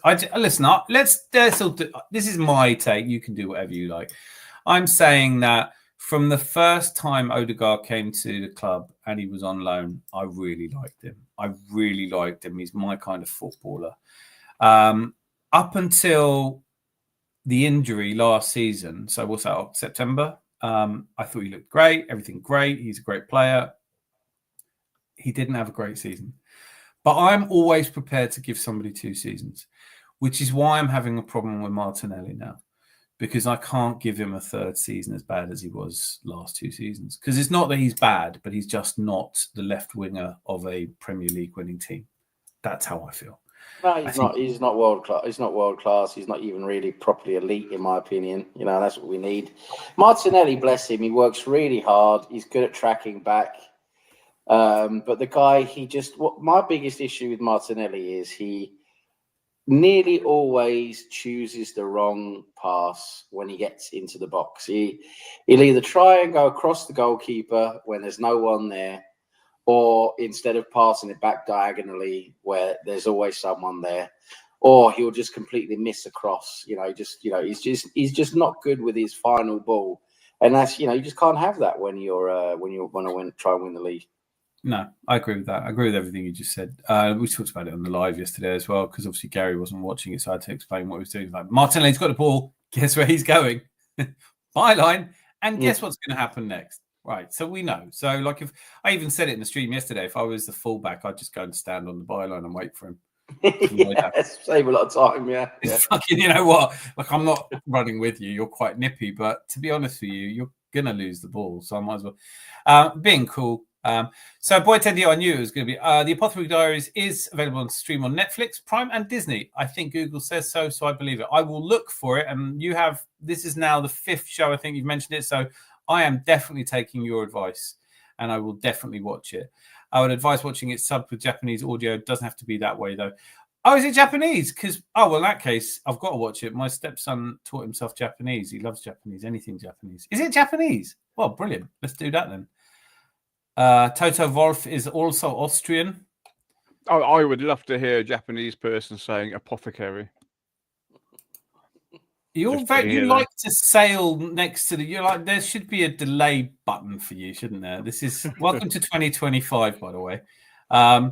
Toto Wolff is also an Austrian. I don't know who Toto Wolff is, should I? No yard man, no cry. That could stick. Sarr is very underrated, caused Liverpool all kinds of... Yeah, he was brilliant. A man of the match today. I'm pretty sure Ali McCoy's made him man of the match. But who was it? Someone earlier was saying that it wasn't. If Arsenal win the Champions League this season, Amazon Prime would be fun to watch. We've already done We're not doing another one, are we? I'd quite like that. How do you feel about it? I really like to get a glimpse behind the scenes. I was watching AFTV. I do. I really enjoyed it. It was great to see what goes on behind the scenes. Yeah, because that's been something Arsenal's been very secretive, really, about how things work behind the scenes at Arsenal. So I thought it was great to finally get a little bit of a peek behind the scenes. But I understand that they don't want to, because everything they do gets the light bulb out as an idea of, and everyone goes, "Oh, a fucking light bulb," and then he plays speakers to try and recreate the atmosphere at Liverpool. No, what he should have done is gotten them all drunk and kicked. I don't know, there is little money in the Conference League. It's about a tenth of the money you get for winning the Champions League. Hope Palace get Europa. Yeah, I very much hope they get Europa. But I think what you were saying, I'm not to quote you when you're sat here, but when you're saying like they've got a really good chance of winning the Conference League, I'm not sure they'd win the Europa. But then again, sort of quality of the final, the Europa League last season. European Golden Boy. 11 goals, 15 in 48 appearances isn't good enough. Fully believe he'll be back full on form. We can rotate more this season. We're talking about Martinelli, I think that is, isn't it? Well, you're talking about Odegaard's goal contribution is pitiful, really, which is why I wanted Javi. He's not refound that form, like you said. He's not refound that form he had before he got injured, and he needs to step up. Really, he really does. I think we have to have a rule for how long it is before we get on the backs of our own players. Well, especially now you've got Waneri and Max Dowman knocking on the door as well. I mean, Max Dowman has been absolutely sensational. Yeah, I mean, if you're good enough, you're old enough. That's that old saying, and it really is. Yeah. I mean, I know he probably can't play until he turns 16. The thing is, I mean, I agree with everything you're saying. The problem is, it's just so young. There's so many. Yeah, but he's good enough. That's the thing. Yamal was playing at 16. Why can't Dowman play at 16? So, well, he is. He's playing at 15. I mean, that's the thing. But I don't think he's allowed to start. I don't think he's allowed to start. No, he is now. But they tried to play him last season and he wasn't. But that was, I don't know if that's true. I've just read that and believed it. Well, Ethan Waneri was 15 when he came on for us. 15 and wasn't that in the was that the league though? Yeah, it was in the Premier League. Yeah, Brentford. Okay, yeah. Well in that case, then Matt Dowman can play in the league then. So no, but So you're both right. They wanted to. He can play now. He would be able to play now, but they wanted to play him before, and he wasn't able to play. I think he was only 14, wasn't he, last season? That was it. Yeah, I mean, it is absolutely ridiculous that this kid has not done his GCSEs yet. You know, like he's sensational. No, I mean, like he's got this amazing ability, as I wrote in the chat when I saw him that last friendly he came on.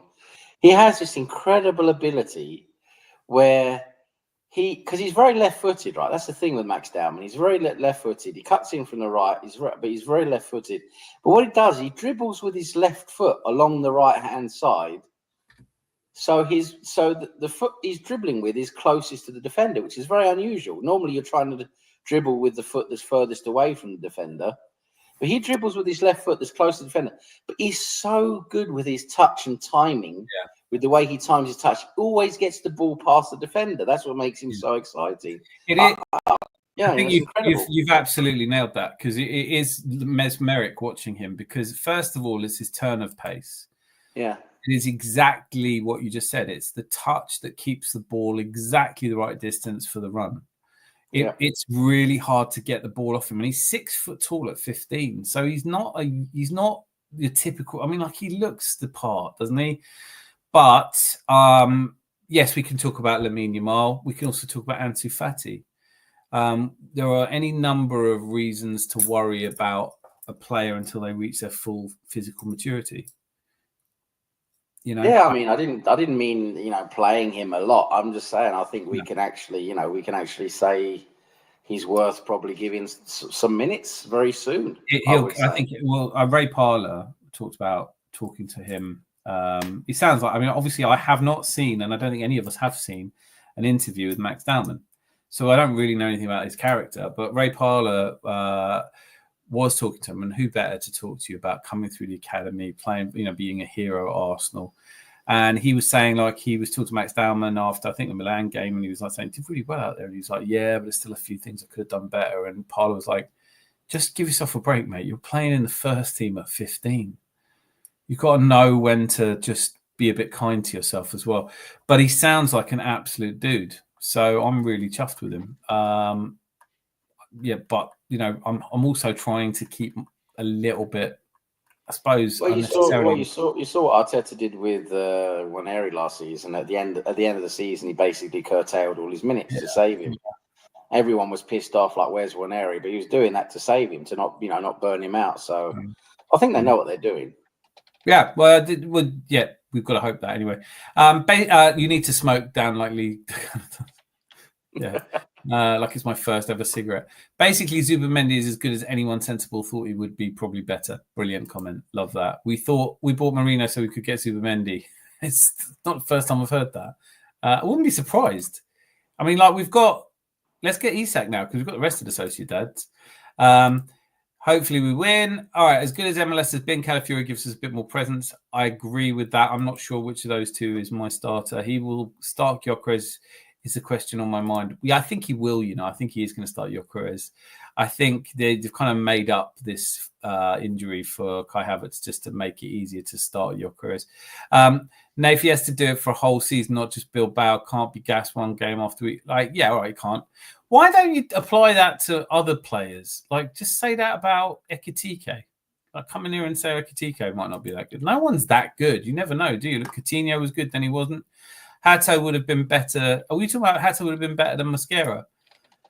I think that's what he's talking about, yeah. But we don't really know, do we? You know what? I get it.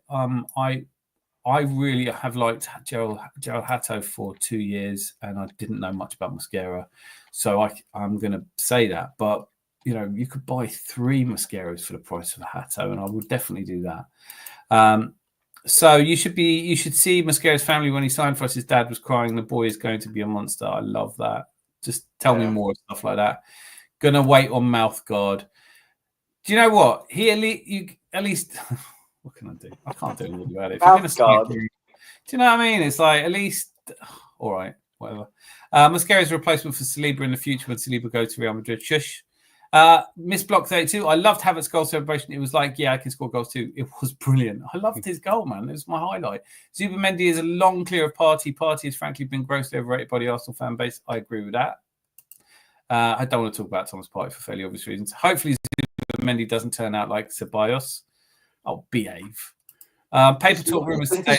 That's some different takes, doesn't he? Yeah, it's you need opinions on all kinds, don't you? Sam Greenwood is a slag. There's a consensus on that. Martinelli hasn't improved and should be moved on. I think. Do you know what? I made this point in a stream I was watching earlier, which is, look, I get that we all want to be loyal to Gabriel Martinelli, but that's being disloyal to the player who could be playing in his position. We have to, look, I love the guy. I love his attitude. I would make him fight for that left-sided position and he'd be benched. I would bench him. I wouldn't necessarily sell him, but if an offer comes in, you have to look at it. I thought with Calafiore and the fact that he was swapping around with Gokes, I thought he had quite a good game yesterday, Martinelli. Yeah, I do understand it's not always easy to understand how to pronounce somebody. What's your full name? Victor Einar Jakobs. But you can call me Gakis. So just so you know how to pronounce it. So Martinelli hasn't improved and should be moved on. I like Trossard, hard to predict and scores important goals, but he hasn't for a while. He's fallen right off. Idris Dan, why Saliba when we've got 6 foot from Wall from Brazil? Honestly, I genuinely think he's better of the two. They do complement each other perfectly, though. You can't make me pick between Saliba and Gabriel. They complement each other very well, don't they? That's the good thing. They are definitely the best partnership we've had since Bold and Adams, isn't it? There isn't a better partnership in the Premier League. No, I wouldn't say so. In world partnership in European football, I don't think so. I honestly don't. I don't know. I wouldn't want to lose either of them, and there isn't someone I would stick in there. Virgil van Dijk's brilliant, but I think he's 33 now, isn't he? So, and he's a bit difficult to listen to. But I do think, Saliba and Gabriel are just a team. Don't break up a team. Breaking news: Spurs set to sign Savinho from Manchester City. That I find really interesting. Are we worried about Spurs? No. I mean, absolutely. But can I just say this? I don't know if anyone caught me saying this. This was fucking hilarious. I watched the Tottenham Bayern game with German commentary. Harry Kane missed the penalty. They won 4. Bayern won 4-0. There could have been 8-0, really. I mean, Spurs weren't there. Harry Kane goes to take the penalty, slips as he's taking it, and the commentator says that's the quickest way to prove your English. Oh, yeah. I was like, he's so. What a slag. What a slag. Get him on the show. Zanzi's out of control. Tottenham open to club talks to sign Savinho. Everyone's breaking news. You got to give that to Miss Molina. I already have that news. Let's have a breaking news off. Miss Molina, we all know that they will leak at the back, especially under Frank. Yes, he's got a better set of players to work with, but it's Tottenham. Yeah, but they're going to do a lot better than they did under. Tottenham haven't really. I mean, what have Tottenham done with their squad? They haven't brought in any improvements at all. Not improvements. Yeah, they have. They've got a couple. Hang on, I'll just go through it. Who they got that's improved their squad? I'm just doing it now. Don't rush me. It's Sunday. It's me manager. Doing a new Thomas Frank is a good manager, but I mean, I'm talking the squad. All right, so when João Palhinha nearly went to Bayern and they made him wait an extra long time, João Palhinha is a very good signing, and Mohamed Kudus is a really good signing. Kudus is he that good? Yeah, I think so.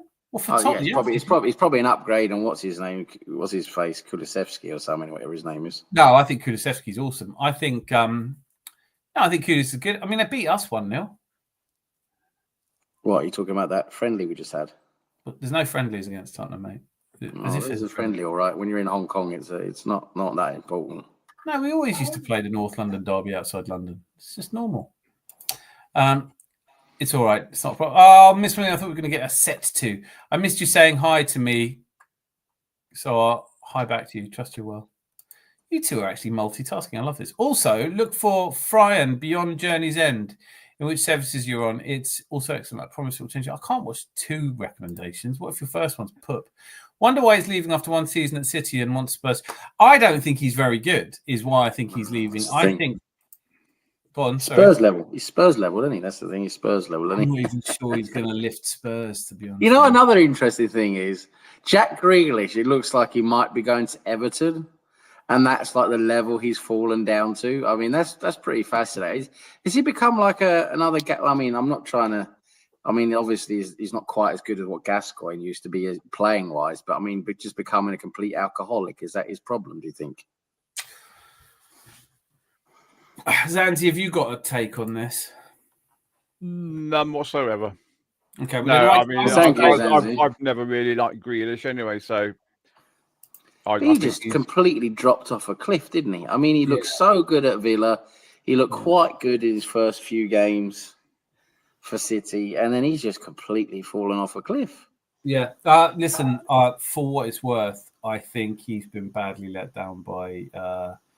He's better than he's been treated by City. He should have made a move sooner. Should have moved at the end of last season. By now, he should have gone.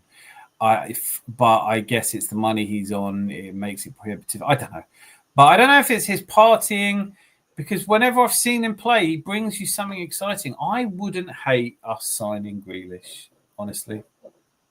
I mean, if he can play anywhere close to what he used to be, of course, yeah, he's a very good player. But we just haven't seen that for a long time. To come back to Miss Molina's point, it is a weird one, Savinho. But the reality of Savinho, for me, and this is just my opinion, is that, how to put this, he always plays well without really doing anything useful. He always gets good stats, but without doing the thing that, I mean, you look at who City had when they were flying, and Savinho on the right, Doku on the right, neither of them are Mahrez. So they're just starting off at a deficit, and I don't think Savinho showed enough in terms of the numbers that he was getting in the Premier League. I think he got one goal, plays well every single game, but with one goal and like 8 assists. So he was putting, I mean, I suppose in a Haaland team, you're going to, just for me, I think he is, he's going to fall off a cliff this season if he stays at City. So I think it's good that they're letting him go. Arsenal should definitely not go for Savinho. Definitely not. Go and have a nap. That's ridiculous. I never, ever once said he had a good game when he didn't. What are you getting at? Who said you said that? Mob did. Oh, yeah. So you, all right. So yeah, you Mob. Mob's like, Mob, it is a little bit boy with a, like, I don't know how to put this kindly, so I'll just be a twat. Stop trying to wind everyone up. That's it. I'm not worried about Tottenham at all. Van Dijk lost his powers when Bamford dribbled past him. Cutest. The bingo card. What? I said that would have been a bingo card on my show, because Tom always turns everything into leads. See what you mean. Love it. Miss Molina, yeah, plus he looked a little at one of their best players in the dysfunctional season for them. Yeah, he did, but he flattered to deceive, I think. That's where it comes from. Mob, sure, and stop. Fucking hell. Have you ever watched the English game at Guna? I haven't. The English game? No, I haven't. We have Alicia here. Lookman for Eze. I'd take Lookman because he can play as a striker too if needed. Alicia, I completely agree with you. But I listen, I got to that point because I really, really like Lookman. He's before the end of last season when I was looking at left wingers, he analysing stats and everything else, he looks the absolute perfect. His deal, I mean, he's collapsed, isn't it? The deal to Inter Milan. Looks like it, yeah. It does look. Yeah, I mean, he's still up for grabs, isn't he? A lot of these Italian teams, these deals just seem to drag. I think there are money issues all over Italy. But so Lookman's back. I think mostly it's just agents drumming up interest, seeing if they can. We're not, I don't think, going to go for Lookman. But Alicia, I would say if we took Lookman, it would probably fit us better. It just doesn't. I really like him. I really, really like him. But I've got my head now in the frame of Eze, so I'm like. Although I tell you what, watching Eze today, you're kind of like, maybe no. I'm not that fickle. Him and Mouthguard are under fraud watch. There's no such thing as fraud watch. I don't want to burst your balloon. There's no such thing as fraud watch. And if there is a fraud watch, we would be the frauds because none of us really know what the fuck we're talking about. We like to have an opinion and you're entitled to it, but like, come on. Sell your opinion for money. See if that works. Grealish was a big reason they won the treble. He was our reason, definitely. Yeah, that game against us where he played really well was fucking irritating. I never rated Grealish all that much anyway. I did. I think you didn't see him play at Villa then. Because at Villa, he was outstanding. He was a really inspiring young player. This is going to be brilliant fucking season for the neutrals, that's sure. When people say that, what's a neutral? Pick a fucking side. Do you know what I mean? Like, the neutrals, they would say that. It was a great match for the neutrals. No. I've never watched a football match in my life and not picked a side I want to win. Do you know what I mean? I could be watching literally Romania play Belgium. I've got a side. I know who I'm picking at. It might be the most bizarre, oblique reason in the world. Yeah, I like Thomas Fritz, so I'm going for the Belgians. But I will pick a side. You can't watch football and be like, football's the winner. That's just wanky. That's breaking news. Hi. You would like it. It's on Netflix. The English Game. Have I seen it? The English Game, that series. It's quite old now, that one. Why haven't I heard of it then? English Game talks about how football evolved from an amateur sport dominated by upper-class gentlemen to a professional game for the working class. Oh, God, has it? Zanzi, did you know that? No. I thought football was invented by the Scots. No. Not Scottish. Scotland didn't invent anything. I was going to say the Greenlanders. You know. Yes, the great Greenland football team. Yeah, they've got nothing to do though, so they make a snowball and play football and have 2 polar bears as goalposts. There's things I love about England. I mean, I don't have any relatives who are actually English. I've spent my entire life living in England pretty much with some gaps, right? So I'm an Anglophile. Whatever else I am, I fucking love the English. That's just how it is. And I love them for the comedy. And I mean, every fucking sport you could like was pretty much invented here. But football and comedy, I mean, that's a good starting point, isn't it? Football and comedy. If you had to pick a country to live in, I said, well, it's got the invented football, it's got the best football, and it's got the best comedy. Let's face it, the weather's not the recommendation, is it? Lucky Singh, I'm pushing all Arsenal players have got loan. I'm pushing all Arsenal players have got loan. We got hijacked. Something's upset you. I'm Indian and UK. Are you in the UK, Lucky Singh? I said that like I was expecting him to answer. Just type something. I'm so dense. Soccer was invented at Oxford University. You know, that might be true. I don't actually know. Whereabouts in the UK are you, Lucky Singh? Are you near Manchester, or are you a typical Manchester United fan and you live in like Surrey? You probably live near me. Make sure to like the video. If you could, if you haven't watched, I think most of you have actually watched Lee Gunner meets Mikel Arteta, but put a like on that one because I'd like Lee Gunner to see it. That's basically what I want to happen on that one. I want him to go, who's that bloke? Bosh! To France. It's funny spending your day trying to be somebody else. It's just like, I was getting right into it. Anyway. Leo B. That sounds like such a musician's name. Do you play a musical instrument? Looking forward to see what new creative excuses Arteta will conjure up this season when the going gets tough. I don't know, man. What can you give me an idea of excuses he's used in the past? Because I don't remember him coming up with any excuses. I think like we all get slapped for that, don't we? Go like, we had a lot of injuries last season. I can't claim injuries. Man City had Rodri out. Yeah, well, they've had Rodri out. That's a lot of injuries. I think if we're looking for fairness from the media or from other fans, we're wasting our time. I'm not interested. Leo B, great to see you. Make sure you hit that like button. Can you let me know what you think his worst excuse has been so far? Why do Man United fans live in Surrey? I don't know, man. I don't know, but they do. They fucking do.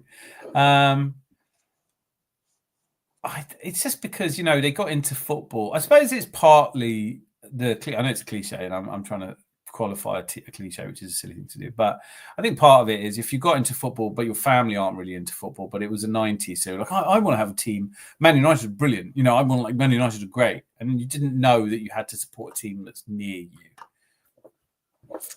Maybe that's what it is. I don't know. Obviously, they have fans in the north as well. Birmingham that support United. Throw good days, 80s, my man. Through the good days. Birmingham, mate. I support Birmingham City. That's one of my favourite teams. I love people from Birmingham. I fucking love Birmingham, mate. Like when I was selling vans, I was selling them to pretty much just Brummies. I fucking love them. They've got a brilliant sense of humour. They're funny as hell. I love Birmingham City, and I was like, they went down, didn't they? And they went down again. But one of the guys I sold a van to, he was a Birmingham fan. He couldn't get a ticket, and one of the guys that I'd sold a van to had a box, or he had corporate. I don't know if it was actually a box, but you know what I mean. So I managed to hook him up, but it was just brilliant because he's like, because I phoned up this guy and said, "Oh, look, you've got a box." And he goes, "What? What do you want to go to Birmingham for?" And I was like, "Well, I don't." He goes, "Well, I thought that was mad. You're an Arsenal fan." I was like, "Yeah, no, but I'd love to go. Like, let's do a champagne thing." And it was just love Birmingham. Birmingham fans don't see them Man United. I used to work with a bloke who was part of the Zulus in Birmingham. Yeah, and he was, they're tough. They're a tough crowd. Definitely. Yeah, fuck me. Yeah, I was working at a depot, and he got into an argument with one of the other lads, and this other bloke was big and fat, and he just picked him up and dropped him in a skip.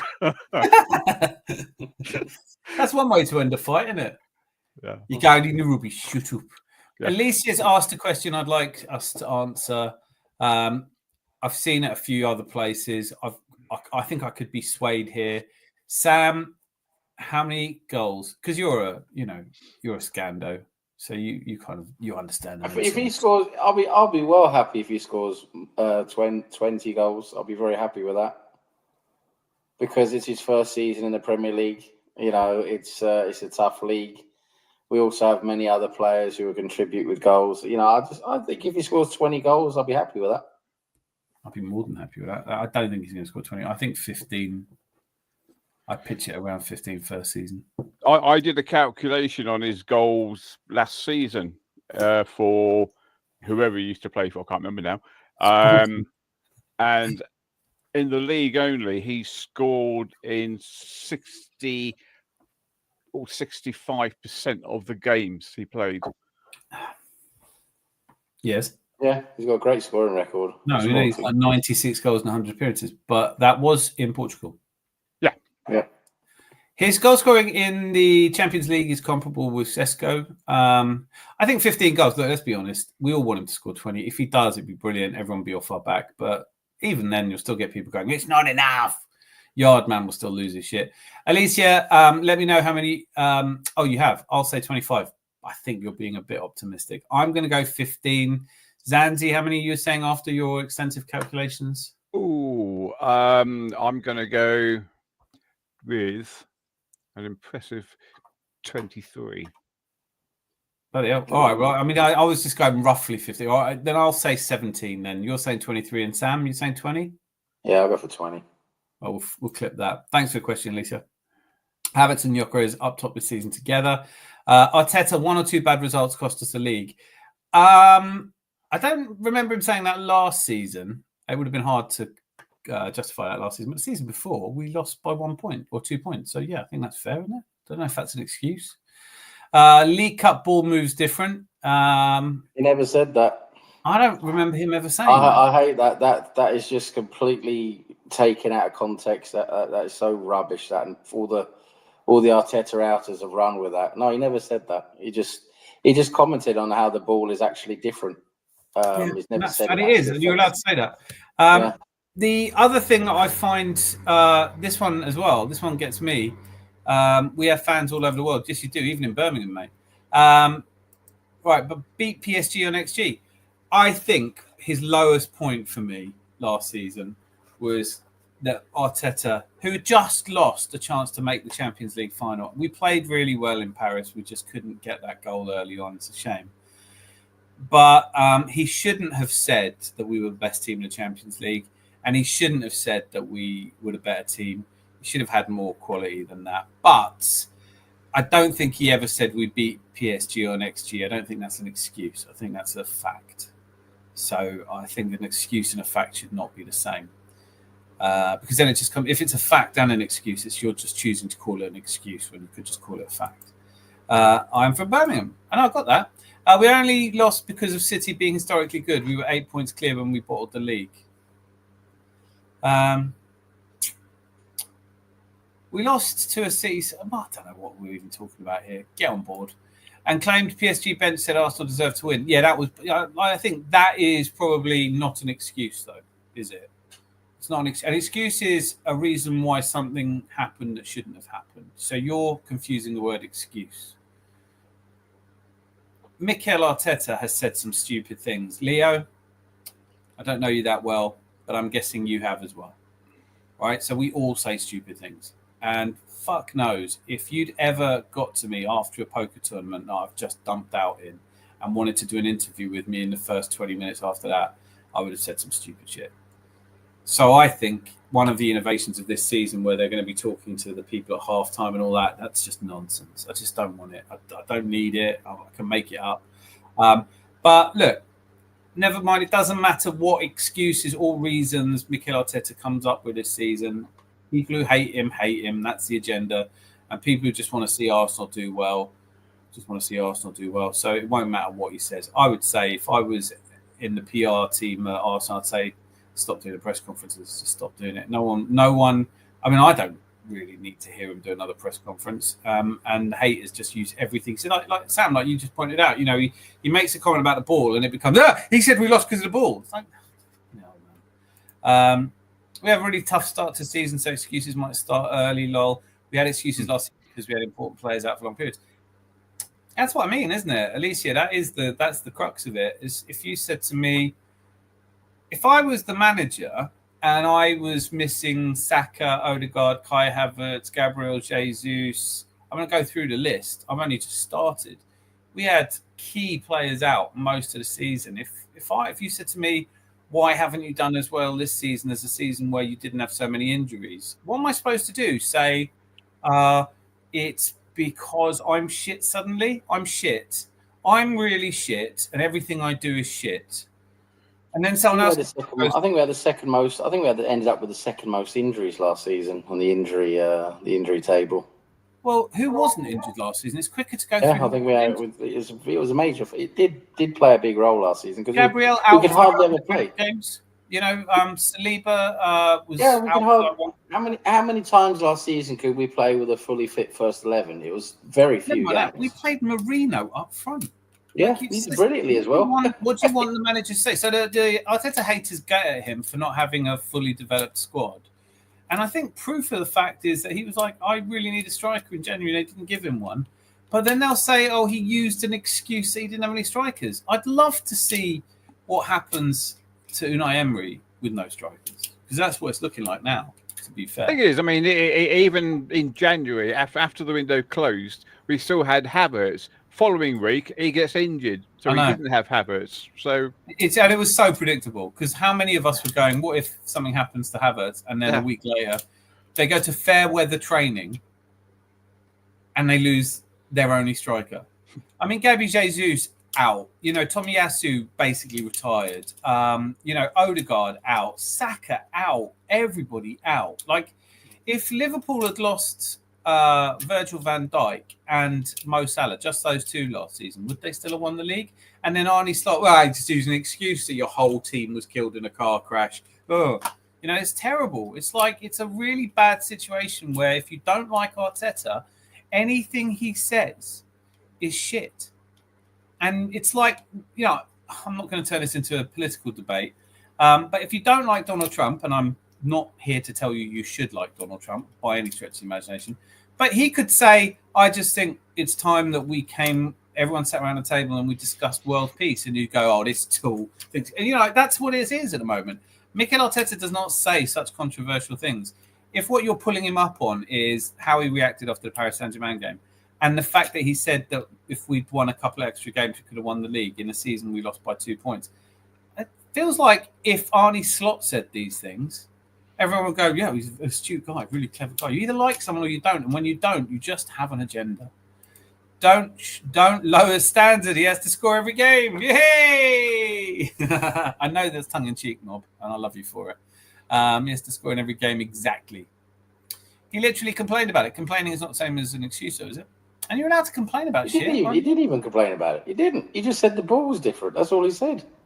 I tell you what, go and find the exact quote and clip it, and let us. We'll have a look at it, because I agree with Sam. I never heard him say that.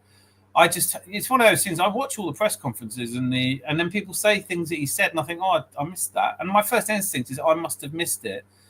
And then I realised, no, actually, people just make shit up. Oh, did you see when he said he thought he could fly? No, I didn't see that either. You got completely outclassed by PSG. I know, yeah. Shitty little PSG. Cobbled together with bits of cardboard and string. Like, who's PSG? What have they ever? We got outclassed by PSG. And we got absolutely outclassed by them, and they narrowly beat us over 2 legs. But we won the XG. You know what? XG. I'm going to say it. I know you're just being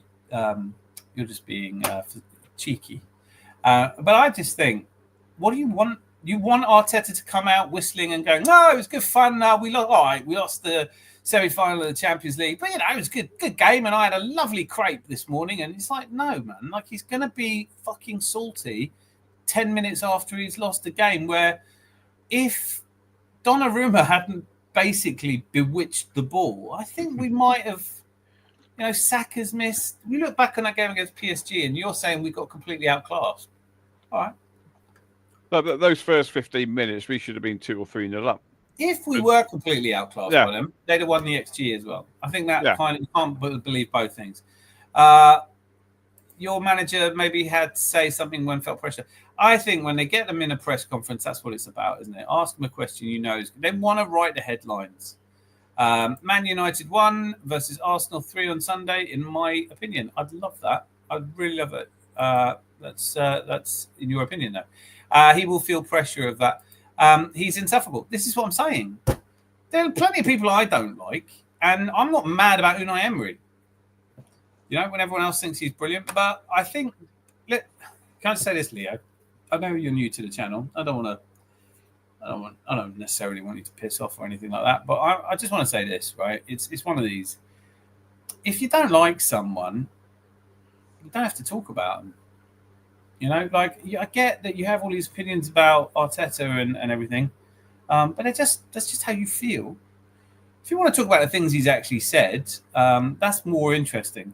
But there's not so much mileage in us sitting around together going, I like him, I don't like him, I like him, I don't. No one's asked you if you like Mikel Arteta. I don't even think you're an Arsenal fan, so you don't have to like Mikel Arteta. How do you feel about Ange Postecoglou? What are your thoughts on Terry Wogan? I don't care. It's not me trying to be horrible. Manager a bit sus. Odegaard had a save of the season shot stopped in the return. Also, Bukayo Man literally opened. I honestly cannot. I'll never be able to believe how Donnarumma saves that from Odegaard. And there's the other one from Martinelli, point blank. Mob. It's not going to be Berta's decision, mate. I think maybe the Cronkies might. I think Christ. Do you know what? Actually, let me just say this to camera. I need to say this because we're going to fucking have this conversation every week, otherwise. How can anyone want to have this conversation? How the fuck can anyone? How are you not? Do you watch the same episode of a program every night? Who the fuck is having the conversation? Do you think Arteta will get sacked if we don't win a league? I feel like it's Groundhog Day without the funny bits. I just don't know how else to put this. Nobody knows what's going to happen if we don't win. My job as an Arsenal supporter is not to predict what will happen when we definitely don't win. It's to get behind the team. And I don't know. And I've said this to every person I've had this conversation with. And you've watched me have it. Mob, you've seen me have this conversation. It really depends on the context. if he goes unbeaten this season, but Man City score 1 point more, then I don't think we should sack a manager who pulled off the Invincibles. If he gets 99 points and a team like Liverpool or City or Chelsea get 100 points, I don't think you sack a manager who delivers that. But if he ends up on 50 points and we lose 10, 12 games and there's a meltdown and players go on strike and I don't like him, I'd probably sack him. But you're asking me if I'd sack a player that the squad have signed up to play for. You like Gyökeres? He wanted to play for Arteta. You can tell me that Arteta wanted Sesko, but when you go back and watch when Gyökeres was interviewed and said, why did you choose Arsenal? He said, well, when I spoke to Arteta and Berta, they both made me feel like this was a club for me. So at the very least, Arteta pretended to want Gyökeres. He could have quite easily gone, don't come here, mate. Don't rate you, but didn't. So like this whole conversation we're having about, would I sack Arteta if he doesn't win? It really, like, does everybody live in this incredibly binary world where it's either this or that? Would you sack Alex Ferguson would you sack Pep Guardiola if he didn't win something all season? Maybe. So he should get sacked. Like the league gunners of the world who go around saying a big club will sack a manager every 2 years. Yeah, and so will a lot of shit clubs. A lot of shit clubs. All right, I'm really sorry if there's Aston Villa fans watching. But the reason Aston Villa was shit for so long is because they went through a manager a season. Luton went through. Southampton had 3 managers in one season, got relegated. It's not always the answer. A lot of these people that are like, Arteta out, I want Arteta out. They were the same pricks going, I want Wenger out. The world didn't get better, So maybe just for a bit, let's just agree to put a pin in this conversation until May, because there's no point having it until we haven't even kicked the ball yet. Like, what are you talking about? Why is everyone talking about sacking Arteta? First of all, in the comments, you let me know. Mob, do you think that we will sack Arteta? And then once you've said that, I'll know your opinion. I never need to hear it again. It'll be recorded on posterity on YouTube forever. But for the rest of us, in the Adams Arms, if you've got mates at work that you like to talk about football to, and they still want to have this conversation with you, drug test them. Check they haven't been drinking, drug test them, find out if they're awake or not. Because anyone who wants to have this conversation with you more than once is not right in the head, mate. Like, if you ask me which is the better milkshake, chocolate or strawberry, and I go chocolate and you go strawberry, and the next day you ask me again, I'm going to worry. I'm starting to worry. Do I think that Berta will sack Arteta? First of all, he's not able to. He doesn't have that remit. It's not how our club is run. Second of all, I don't think we've just spent 200 million quid with potentially spending another 60 million more on players that have come in because of Arteta to some degree, just to sack him in 6 weeks. So it's at least a year away. So let's have the conversation next summer, okay? Because every time I have this conversation, I had this with Rich. He came on here and he said, do you think we should sack Arteta if he doesn't win anything? I said exactly what I just said now. And he went, so you do think we should sack Arteta? And I was like, oh my God. Like, you guys just don't want to hear what I'm actually saying. You just sound clip this. I think if Arteta kills Gyökeres, he should be sacked.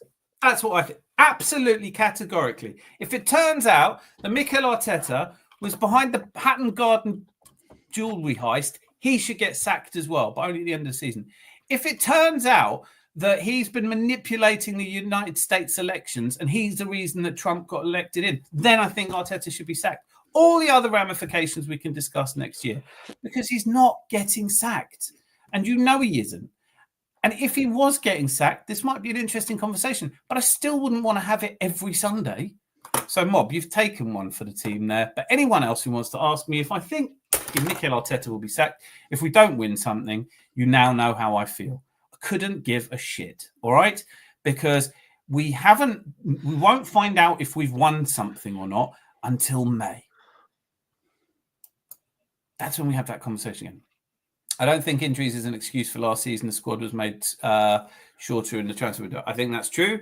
But I do think that we were disproportionately less fortunate when it came to injuries than other teams, and it did impact our season. It was a reason for the underperformance last season. We should have been better prepared, but we weren't. Dan, lot press want all managers under pressure press conference. I know, that's all they're there for. They want to see a meltdown. They want to see Conte say, what he said. I don't blame him. I want other man. I just would say to Arteta, no more press conferences because people aren't listening. Did you see Yardman didn't respect Berta for the Gyökeres signing? I don't think Berta respected Yardman either, to be fair. I'm pretty sure that Yardman does the videos he does from his car because his family won't let him in the house talking shit anymore.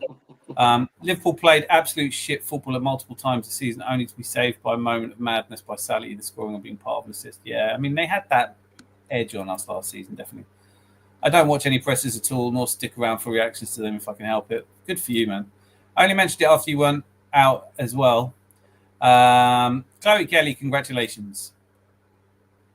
It's very different to a Premier League ball, and if you have to adapt to that because it flies different when you touch it, the grip is very different as well. So, yeah, I would just send. Listen, if I was Arteta, if I was going to say anything, I'd just send one of the players out to say, "Odegaard, go out there and say the ball's different." I mean, Brian Clough got away with saying whatever the fuck he wanted. Alex Ferguson, Arsene Wenger. Do you remember when Arsene Wenger said everyone thinks their wife is the most beautiful? Everyone thinks they've got the most beautiful wife. They're the kind of press conferences I want. If you're going out there, have a bit of a laugh with it. I've said this before on the show. I should do his fucking press conferences. I'd be much better at his press conference. If you lost to Paris Saint-Germain, yeah, fucking gutted. I want to check Donnarumma. I'd want him in the ducking stool. That guy's not normal. That's magical shit he pulled off there. That's not right. I don't want to play that fucker again. Set him on fire. I bet he won't burn. That's what I'd have said in the press conference. And he go, how comes you lost? Mate, that's what happens. Donut. But again, Arteta didn't actually complain. He just said the ball is different. You have to adapt. That's what he said. You just have to adapt to it. And I'm just saying, he hasn't complained. He hasn't said we'd lost that game because of the ball. That's all it was. Yeah, no one's come up with a quote that he said that attributes it to an excuse. But it's what I was saying earlier. Like they'll say, I don't think injuries are an excuse. No, but there might be a reason. Like I could get the point. Actually, I agree with the point, and we shouldn't have been so. Our squad wasn't big enough last season to mount a Champions League semi-final challenge and a league challenge. Fact. We now have a squad that's big enough, so let's see if that's different. Dan, social media has ruined football. Nah, not for me, it hasn't. Just turn it off. Terry Wogan may have done a better job than Arteta. I wonder if you think that. That broadcasting, I'll probably say yes. Yeah, I would say that. I would say so. Yeah, Eurovision Song Contest host, I would definitely go with Wogan. I mean, the only reason I'm sure he wouldn't be a better manager for Arsenal is because he's dead. So that would be a hell of a precedent, wouldn't it, to sign a dead broadcaster to be your manager? Who does Leo B support? Do we know who Leo B supports? I don't think so I guess for you, I've got a feeling you could narrow it down. Because it's like these are new football opinions, right? These are football opinions that people have when they're just getting into it and they're figuring out the tribe. So I'm guessing Leo's quite young and he's probably a Chelsea fan. I think Man City. Could be City, yeah. Or maybe even Tottenham. Don't know. But mate, don't be like that. Hey, come on, Sam. Fucking hell, Sam. Tottenham. That's harsh. Yeah. Really sorry, Leo. Yeah, sorry about that. Yeah, I mean, the lads only joined disguise. Well, it's not a great disguise, is it? You're Tottenham in disguise. Yeah, you're Tottenham. I like this. He's making it hard to say he isn't Tottenham when he goes, phase 12, by the way. I just thought of that. I've just thought of that. But how odd is it? How odd is it to if you're not an Arsenal fan or you don't like Arsenal at all? Why are you going into an Arsenal pub? Do you know what? It's the other funny thing is, and Deluded said this earlier, but how fucking true is this? Did you know Man City played yesterday? No, arguably the best team in the world. Did you know Chelsea played today? Like, no one talks about anyone else's fucking preseason friendlies. All I hear about is Arsenal. Everyone just is fixated on us so much. I think let them. You've got Leo B, who's gone, well, it's half midnight. Wonder what the Arsenal fans are saying about stuff. That's what makes me think he's a Chelsea fan, because they don't have their own forums, do they? They don't have anything. So they've got to just kind of, they'll be talking about pedigree and silverware and heritage or some shit like that in a minute. It doesn't strike me as a Man United fan, because they've been introduced as humility, and we've got Lucky Singh on here, and you can see what a nice person he is. 100% Dan. People have gone crazy. See what I mean? This is what we're talking about. Sense. Apart from the fact he's a Brummie as well, so you got to love him for that. It's not clear that Arteta had Gyok on his short list of players he absolutely wants to sign. Weird that we signed him then, isn't it? Arteta outers have been enamoured with players who were obviously not good enough. That's true. I mean, Kieran Tierney stands out for me. When you used to hear he's a baller, he's the best left back in the country, he's the best left back in Europe, and then he goes to Sociedad. And I know he had some injuries, but even when he wasn't injured, they weren't playing him. And you go, crikey. So he doesn't play well for us or Sociedad, but he's the best left back in the world. Come on. Certain point, job's always a risk. Bubblegum is the best milkshake. Truly controversial nonsense there. Arteta would say that. Arteta and Amorim are under the most pressure from the fans. I don't know. Yeah, I mean, Mob, listen, you said it at Villarreal that there were punch-ups. I haven't seen any. There is a very vocal minority of our fan base that just does not like Mikel Arteta. And I think it's gone too far for me to try and understand it. I don't understand it. But realistically, the pressure from the fan base, I say you either lose the board, in which case you lose your job even if the fans and the players love you. You lose the dressing room, in which case it doesn't matter what the board want. You can't win games without the players, and the fans will turn on you eventually, or you lose the fans. Arteta's about 50-50 with the fans. He's got the board right behind him, and there's players nobody wants to leave. Saliba didn't fuck off to Real Madrid like everyone predicted he would. He wants to go. Have you seen the end of the season? He's looking like a player who wants to go. He's going to go. And then he didn't. And they're like, well, he wants to go. He just isn't going. It's like, yeah, but who are the players who want to go and are going? That whole Arteta out thing it has very much become an identity, a sense of identity. And that when it becomes your identity, nothing changes that. You just, because it's your identity, it's just ingrained in you. And that's what's happened. Well, then I can address you to Dietrich Bonhoeffer, who is a German theologian who talks about the greatest threat to society is not evil, it is stupidity.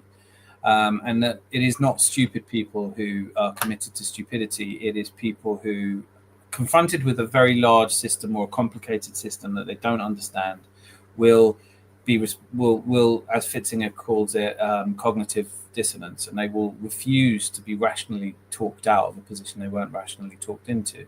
So you're wasting your time. Like if you're having a debate with someone, like if I said to Mob, well, I'm always glad you're here, Mob, but we're never going to agree on this. But if I said to you, is there anything that Arteta could say before he wins silverware that would make you like him? He'd go, no, there isn't. So we end up like, what's the point in debating it? You just think if someone says to you, if at the start of a debate, whatever your belief, if you are debating it, there's a God, there isn't a God, nuclear arms are a good idea, capital punishment is a good idea, whatever your opinion on the beginning of the debate is, if I say to a person, could I provide any evidence in this debate that would categorically change your mind? And they say, no, I don't debate them. There's just no point. What's the point in you saying what you want to say, me saying what I want to say, and then like a week later, you say what you want to say, and I have to say, it's just, we're locked in this endless nonsense. Sam, you're absolutely right. People don't like Arteta. Nothing's going to change that view. I don't think winning silverware will change that view. It's just become who they are. They like the crowd they hang around with. They like the people. It's an identity. You can't change your identity. How hard is it to change your identity? You can't. Most people can't ever change their identity. Their belief system. Yeah, and it's because you construct it to help you make decisions without having to do a lot of research and thinking. Yeah. Someone else says, oh, Arteta said this, and it resonates with you. And YouTube, like all social media platforms, is designed to keep you watching. So it will only really typically show you things that resonate with you because they're the things that you watch for longest. Yep. So here we go. And I'll go through some of these. You will have heard some of these before. Mob, please don't think I'm picking on you, but you're the one repeating stuff I've heard loads of people say. What phase is Arteta in? Mob, have you heard anyone else say that? And if so, why are you just repeating what other people are saying? And as if by magic, would you ever do it again? Well, we've been in phase 3 for 3 years. Eventually, the plug will have to be pulled. Yes. But like I said, it ain't going to be in the next 6 weeks, 6 months. So stop talking about it. Go and fixate on something else. That's all I'm asking you to do. No one guess who I support. Chelsea had the best pre-season so far. Well, yeah, pre-season matters nothing. Absolutely nothing. The pre-season we had before the Invincibles, if I remember correctly, wasn't a very good pre-season. Mate, I think if you remember that, I will remove the hat again. You know how little I like to do that. I just seem to remember our pre-season before the Invincibles. I remember reading about Austria. That's what we did. The yeah. the first Emirates Cup is after the Invincible season. You know, I'm pretty sure that pre-season before the Invincible season I'm gonna actually find that out. You know, because I think I read that not long ago that we didn't have a very good pre-season. I think in '91, I remember us playing Makita Trophy against Sampdoria. There were 4 teams that came to Highbury, and I went to it. But I think what Mob Boss is saying though is that Chelsea won the World Club Cup, which is a pretty good pre-season. I don't know does it count as pre-season or is it post? I don't know. I don't care. Well done, Chelsea. Value for money, they are, aren't they? Fuck me. Let's see. I've got it up here. Let's see. 1 second. Lucky seeing it's going to be Manchester United and Arsenal. God damn it, Zanzibar. How Leeds hate United all over the other Yorkshire clubs. Tom, would you like to take Savino to Leeds? I think the Arteta out thing is partly a cope to see him before he wins a trophy. Maybe. A silly way to try and cope with wanting to see your team win, isn't it? I'm telling you, he's Chelsea. He's Chelsea. Not only Leo B is come in and he thinks he's matched. He thinks he's equipped to have a football conversation because he watched a DVD on Chelsea and he's watched about 4 games and he's thrown what he thinks is a hand grenade in. And as soon as he gets a question on who he supports, he's like, well, I better not tell him. And he disappears. Yeah, but he threw the hand grenade. We caught it, pulled out the pin and threw it back. Yeah, he hadn't pulled the pin out. That's what I said. I got the pre-season here before the Invincible season. We played a lot of pre-season games in Austria usually back then because I think we played a few games without the Barnet, Boreham Wood, under 21. I think we played a few games without the first team as well. Like we just had a lot of reserve players and that. But the first game we played away at Peterborough United, we lost 1-0. Then we drew. We drew at Barnet 0-0. Then we drew in Austria against SC Ritzing 2-2. That's not even a real team. Then we beat Austria Wien. Then we beat Besiktas. Then we beat St Albans. And we drew with Celtic. St Albans, that's who it is. That's who we always used to play. We always have a pre-season with them. We always do. Yeah. We just send our youngsters there now. But I mean, I don't listen. You're preaching to the converted. I absolutely. Well, I'm just going through the rest of the results here. So we drew against Celtic, drew against Beveren from Belgium, and then we finished off with a win against Rangers just before the start of the season.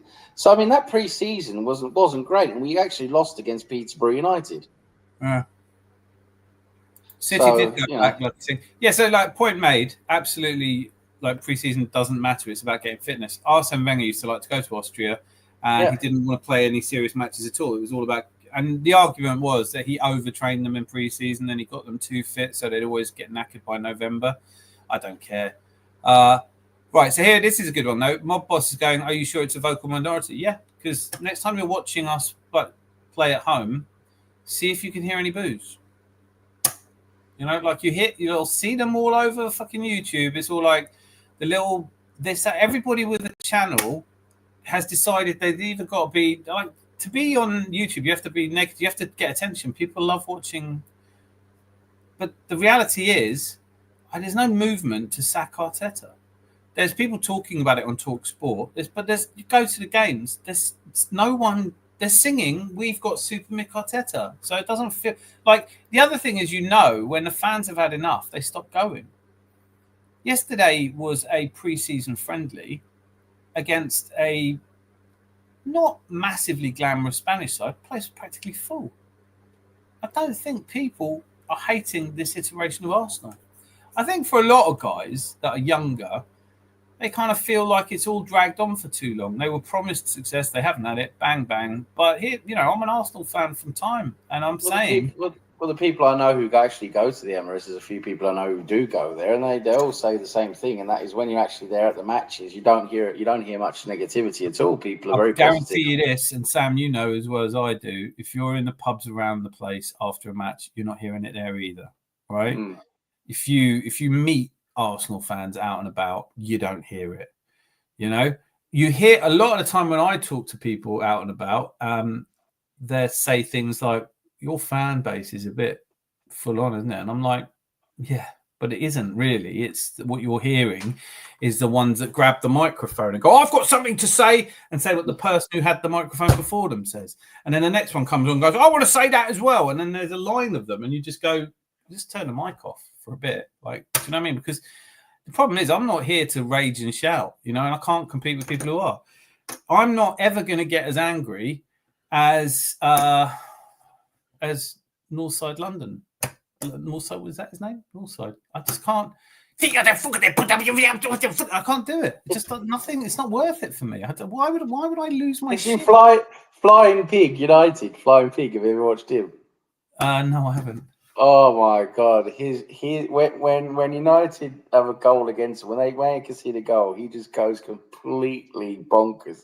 It is so funny to watch. It really is. I'd check him out. I mean, I don't know how any of them get so fucking pissy.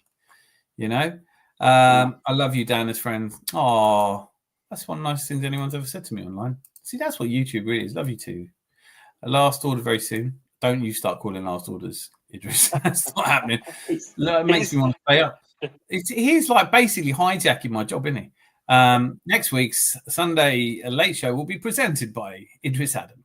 A lot of fans, they went all go wrong when season nobody play first 5 games crazy.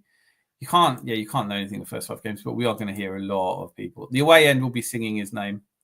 That's what happens. Oh, that's right. No, you've totally, yes. But you know what? You're absolutely right, Nate, because when we go away, they go fucking mental, and you hear it. And I love it. Yeah, I mean, our away support are very unbelievable away support we've got. Yeah, they are very much behind the team. Of the course, Arsenal away boys absolutely rock it, and they fucking like you'd know if here we go. Having been on a panel with a bunch of Arteta outs, they're very much unhelpful and very loud, always trying to take over the conversation to tell us they want Arteta sacked. I hear a lot as well. Listen, just listen, and you go, okay. But do I have to just listen? So did that same vocal minority get Wenger sacked? No, they didn't. It was the board. No, I mean, Wenger stayed on a bit too long, didn't he? So people, there was a lot more toxicity then. There was quite a loud faction against him at the end there. And the fans did stop going. I mean, they were. You saw the last few games.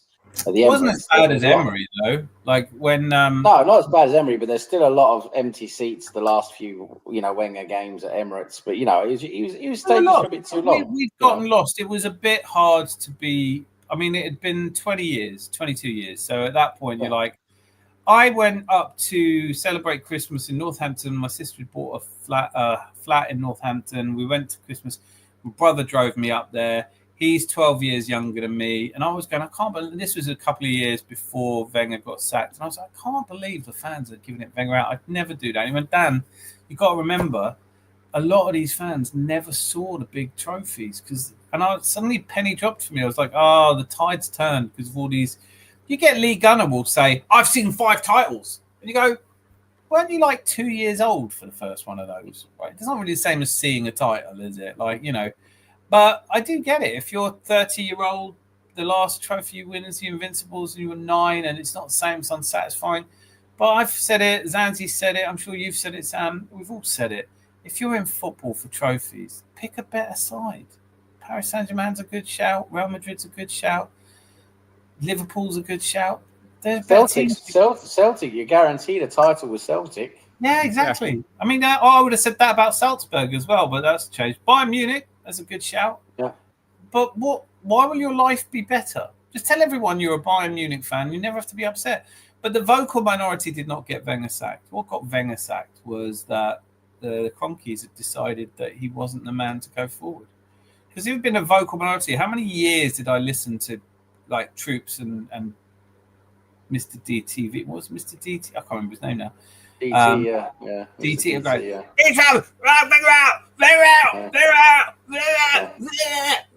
And it's like, and everyone's just going, "Oh, you're embarrassing. Why have we got to have this fan base? Like, why is it us? Why? I love Arsenal. I'm from the area. That's why I love Arsenal. I wasn't like, well, the big book of football teams. Oh, they're pretty good. Juventus. Oh, I like them. Oh, they're a pretty good team. You go to the matches. You go to the club that you support, the club where you could go to the matches. I wanted to be a Liverpool fan at 8 and 9 years old because they're fucking incredible. But there wasn't much chance of me getting up to Liverpool for a Saturday, So I was like, all right, I'll support Arsenal then. Not because I thought we were going to one day be good, but just because I figured, well, that's my team, innit? I'm fucking an Arsenal fan. There's not like a lot of choice. So all these people who go, it's pathetic and it's embarrassing, it's like, makes me angry on some level because I go, you don't get to be embarrassed by other people's work. You get embarrassed by your own work. But if you haven't done fuck all, and you're getting embarrassed by some multi-millionaire who's at the top of his game, and like all these people with really poor, like Jez talking about how Kai Havertz is shit, and you go, I think Kai Havertz bench pressing Jez would be a film I'd watch. That would be brilliant. That would be something worth watching. I'd love to see one of these meet and greets where Kai Havertz is just sitting behind a table and Lee Gunner and Jez and Northside London, when he's not dressed in drag, go up to them and tell them what they really think. And Kai is allowed to do whatever he wants. That is the kind of, in an octagon, not behind a desk, in an octagon, they can say whatever they like to him. And I'd love that. I'd really love that because, and I deplore violence in all its forms, apart from when it's done competitively and fairly. And I would say this, when I've watched Lee Gunner say he'd like to punch Kai Havertz, my first feeling is, oh, yes, please do. Please do. Just do it. I know you don't live anywhere near Arsenal and you could never go to a match because it would interfere with your live streaming. But please punch Kai Havertz or threaten to or move to, just once.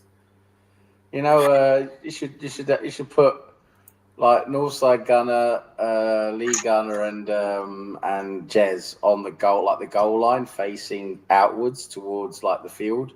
And then basically Kai Havertz from like the penalty spot can just kick the ball at their face as hard as possible. Can I just say that Havertz will actually get Jokeris to do it instead? Yeah. Just kick the ball at their faces as hard as possible. It's this whole thing of when they make it violent and when they make it derogatory and nasty, and then you just go, keyboard warriors. Brilliant. It must be so difficult saying whatever you think to someone miles away from the comfort of a keyboard. Anyway, the fans didn't get Wenger sacked mob. Wenger got Wenger sacked. Facts. And also, look at how many times did Wenger achieve second 3 times in a row in the last 12 years. So Arteta's done better. Both Arteta and Wenger have made one semi-final of the Champions League. Oh, that's not true, actually. Wenger did it twice. Bollocks. I was really pleased. Got the final, didn't he? Well, he got to one final and one semi, but he got absolutely rinsed by Man United. But I never remember. I mean, this is the days before the whole social media, thank God. Have to work out a way I can get some footage to you. A lot of them haven't seen Arsenal win trophies. Some folks never saw any of Wenger's league wins. So why support? Like when I spoke to fucking Luca and I tried to talk sense to Luca, something I gave up doing now. I talked to Luca and goes, why do you support the team? He goes, because of Thierry Henry and Bergkamp. That's fucking stupid then, isn't it? Like, I know he's not ever really come across as a bright person, and I'm being kind. But that's so stupid to support a football club because of 2 players. I mean, even David O'Leary would make it a stupid decision. If I'd started supporting Arsenal because of David O'Leary, that's as good as it gets, right? You'd still have to. There's still a point where he ain't going to be there. Yeah, no, I mean, just for the sake of players is, if that's it. If you're ever only going to look back at the greatest players, I mean, it's you got to have a bit more to hang on to. You have to. You have to be a little bit prepared for what actually happens in football. Dan, are you getting worried about Rosie? Not at all. But I wish I will. There are many fan base channels don't understand same Manchester United one. Our lot have unrealistic expectations of managers. Yeah, I think it's getting like that, Man United, definitely. Lol, Adrissa, life still happens. Don't let the words on the screen belie how much stuff people have to do in life. Exactly. Well said, Point India. Very well said. Love that. Keyboard warriors are really soft inside, though. Generally, if you sample them some internet flames from 2010, they melt. I think it is just frustrating, isn't it? When it's also the when I was doing the thing, like there is actually a genuine clip of Lee Gunner saying, "I'm always right," and you're just saying, "There's loads of clips, all the insane wrong takes he's had." But I had to, because I was like, well, obviously I've had to. The parody is is a parody, but there's a frightening amount. Obviously, he doesn't say left foot, right foot, like and shit like that when he's walking. At least I don't think he does. I've never seen him walking, to be fair. But there are a number of things in there where you just go, I haven't taken a piss out of you. And when I did a short with him before the Real Madrid game, saying that we would be putting a spliff expeditiously. And then we weren't, and I just clipped him saying it, and all these people jumped to his defense, go, well, he wasn't wrong, was he? And I was like, no, he was, though, wasn't he? He was very wrong indeed. Like when he said that Man City didn't need Kevin De Bruyne to beat us, and then we beat them, and then I clipped that and I didn't say anything, and people go, oh, so you clipped the one time he's wrong? And I'm like, no, he's wrong a lot. He's been wrong a lot. Yeah. That's not. I didn't trawl through hours of stuff to find him being wrong. I literally put the first thing. I'm convinced most of the people who watch his streams aren't Arsenal fans anyway. I'm convinced of that. So yeah, you know they're not. I mean, any more than most. One of my favourite moments from last season was Expressions oozing, and I flipped straight over because Tottenham were getting battered again, and he was like, "I got like this." Well, it might have been 12,000 people in here, and I got 3,000 likes. You guys are pure haters. And I was like, yes, we're all fans of other teams that want to laugh at Tottenham. Like, you can't. Nobody who supports Chelsea will come on to this show to watch me celebrate the title if we win it. There was one Tottenham game when they absolutely got battered. I can't remember which game it was now, but it's quite late in the season, but they got absolutely pummeled. And when the last goal went in against Tottenham, I just had to go and see his reaction, because his reactions are brilliant, to be fair to him. Yeah. And there were I'm not joking, there were literally over 30,000 people watching him live, those reactions, because they're just doing it to get his reactions. Over 30,000 people. I couldn't believe it. Well, the thing is, it's not just meltdowns. He's funny as hell. He is really funny. He is, yeah. So, I don't know how you could dislike Expression. No, I like him. Even though he's a Tottenham fan, I like him because he is just one of those where he's just genuine character, and he's genuinely funny.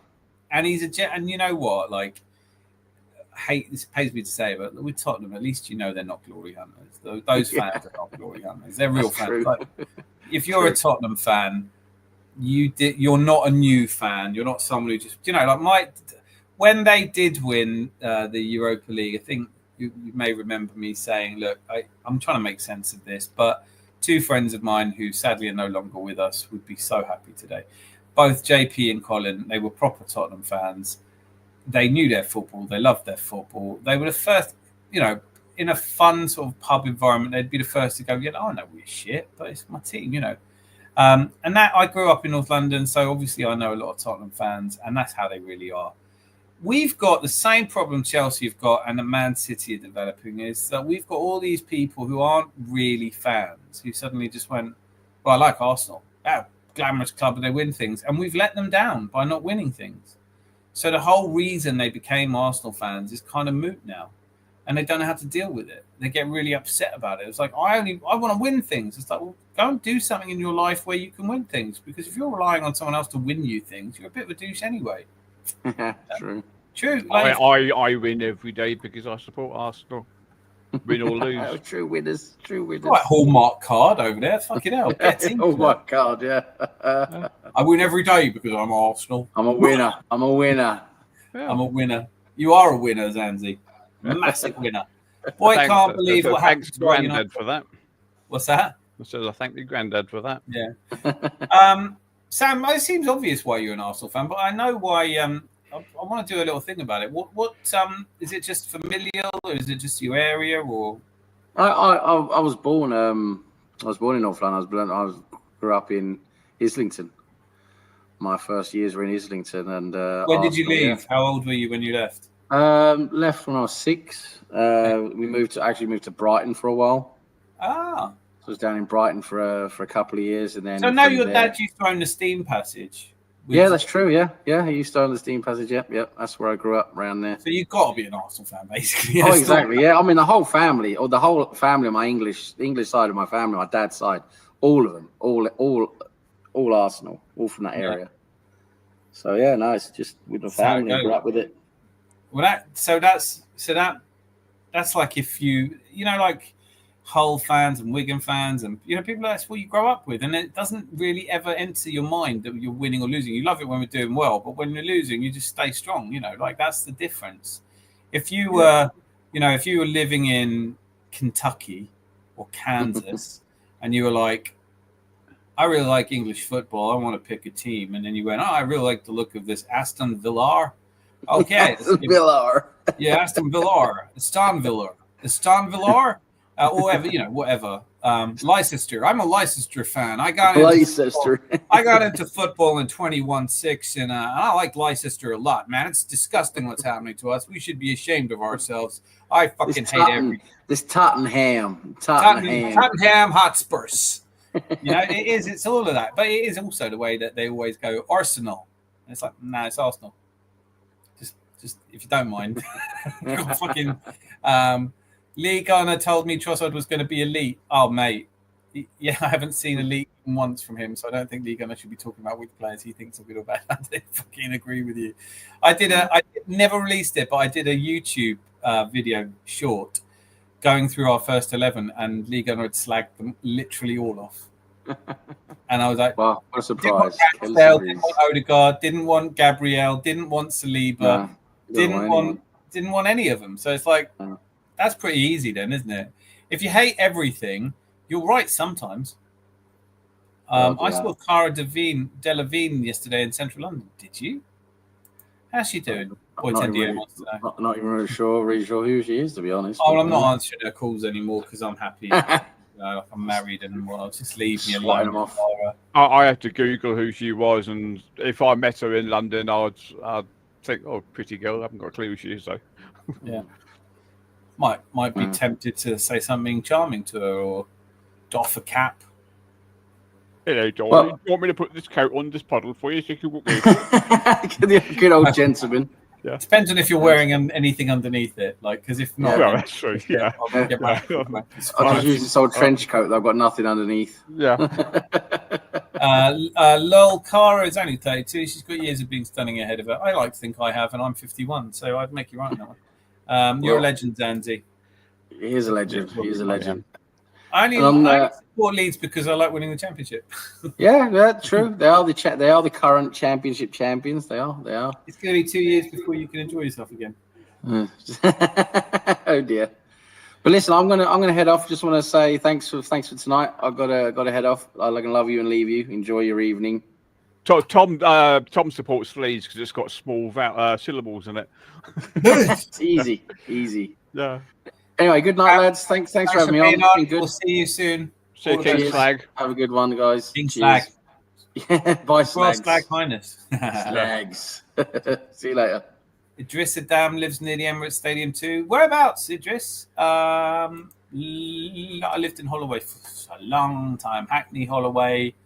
My dad is a Chelsea fan. No. I'm sorry to hear that, man. Yeah. How come no one ever holds Lee Gunner accountable? The honest answer to that, Mob, is when you join a cult or a clan or something like that, you develop cognitive dissonance. This is you have to believe you've made a choice and you have to stay with it. And what will happen is that the people will grow out of love with him because he's it becomes very predictable, and it's not necessarily massively authentic either because people they're not really likely going to. And also, it is this narcissistic personality cult which young people are drawn to, but after a while, there is a lot of enjoyment in hearing someone say the things you think, because it makes it feel a little bit, like you might be right. But ultimately, there's only so many. If you listen to him now, he very rarely sticks his neck on the line. And when he has recently, he's been proven wrong. And that's quite difficult. But he is really just trying to make money out of his YouTube channel. And I don't blame him for that. And he's incredibly successful at it. You have to respect that. And he is a voice for people who are a little bit frustrated and angry. He is the voice for the disaffected, angry, self-identifying Arsenal fan. And I'm not here to oppose him. I think I just ignore him mostly. But I have spent the entire day pretending to be him. So generally, don't know. People are scared to debate him. I wouldn't be. It's not a debate. He talks over everyone. He never listens, and he's never going to change his mind. But I would any day of the week, if he wants to debate, I'll have a debate, because frankly, I've seen better. Lee Gunner didn't want Saliba. No, he wasn't that fussed. When it was the second season he was on loan, he didn't want him. No one's scared to debate Lee Gunner. There's just no reason to feed him, is all. That's it. That's kind of how I feel, honestly. Slag. I know a fucked up one. I know somebody with 3 Arsenal and 3 Spurs season tickets and would alternate each weekends with the kids to whoever was playing at home. Wrong on somebody. Nave, I can't lie, man. Like, I used to go to every Tottenham. I used to go Arsenal home, Tottenham home. I used to go every weekend. I got a free season ticket at Spurs. I hated watching them, and I always used to like it when they lost. But it was the era of Gaza and Lineker, and I really enjoyed it. I'll watch anyone really, but obviously not if Arsenal are playing. But in terms of, I wouldn't take children to see a Tottenham game. Chesterton Road. I know that. Where's Chesterton Road? Is that in Islington? I have to look that up. Don't give us your exact house number, for God's sakes. Are you looking him up right now, Zandy? No. Good. That sounded convincing. Chesterton Road. Where the fuck is that? Oh, that's in Bromley. Oh, anyway, listen, I probably shouldn't be asking you your full address on here. The Bannon podcast are scared of him real bad. They had an open invitation, but won't accept a debate with him. I wouldn't read too much into that. It's not. Have you ever seen him debate? It's usually just talking over people, changing the subject. It's all of the same things that delusional narcissists do all the time. They change the tenet of the debate. Like, if the question is a very simple question, you end up discussing everything else. I've watched Igal patiently wait for a chance to speak, start saying something, and then Lee talks over him. You know, it's all of that kind of stuff. It's not really a debate. What is the subject? What would be the subject of a debate between Lee Gunner and myself? Like, what is it that he thinks that is worthy of debate? Like, you know, the half of the fan base should be nuked. I'll have a debate with him on that. He said, I think I would like to nuke half of this fan base. And I was like, okay, I'm going to take up the position that I don't think half of the fan base should be nuked. And you take up the position that you do. I don't think that's a debate, is it? I think that's just, you know, like, you're a 40-year-old man. You probably should. Also, I don't really want to go in on them too much, because most of the time he's pissed. So I'd debate him if he wasn't pissed. Or, 40? Yeah, he's over 40, yeah. God. I know, right? Like, sometimes you just think you'll grow out of it, and then you go, no, you won't. No, you won't. I'll debate him on whether he really made 400 quid a week, 20 pence profit on cans of Coke. I'll debate that with, how the fuck did you carry 2,000 cans of Coke to and from school on 5 days? You know, that's impressive. You know, how you carried 150 kilos of Coca-Cola into school every day. I must know the answer to that. Let us debate that, but I might doff my cap to you all the way, sir. Paris Hilton is so beautiful. Random con generator. This is why we think you're a bot.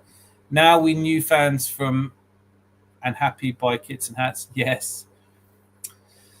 New fans come and go, though. That's the reality of it. Scared to debate him. Yeah, I know, right? I mean, heck, I saw Lee Gunner trying to downsell Zubimendi for a whole month. It's one of the most foolish positions I've ever seen people on the internet ever hold ever. You think that's silly? How about thinking that what was it? A moth? It was a moth was a baby bat. Yeah. Oh, it's baby bat in there.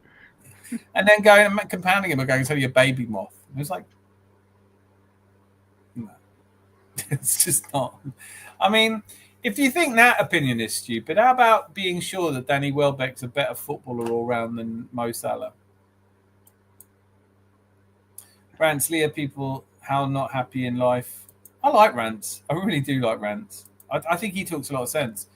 Said, care about hearing voice too. Said's one of those, not far from Finsbury Park. I love Finsbury Park. I would know Chatterton Road. I lived in Finsbury Park for a long while. I just don't know off the top of my head. I like Rants a lot. I think he's funny. Saeed always just like, I'm not trying to be rude, but you know, like we do the Adams Arms. Obviously, I'll stick the camera on and I'll just start chatting, but it's mostly back and forth with you guys. I see a lot of people that turn the camera on, start speaking, and then think. And I just think, you know, you'll hear it. They'll go, I just think if Arteta doesn't win something, and you just go, hang on, stop.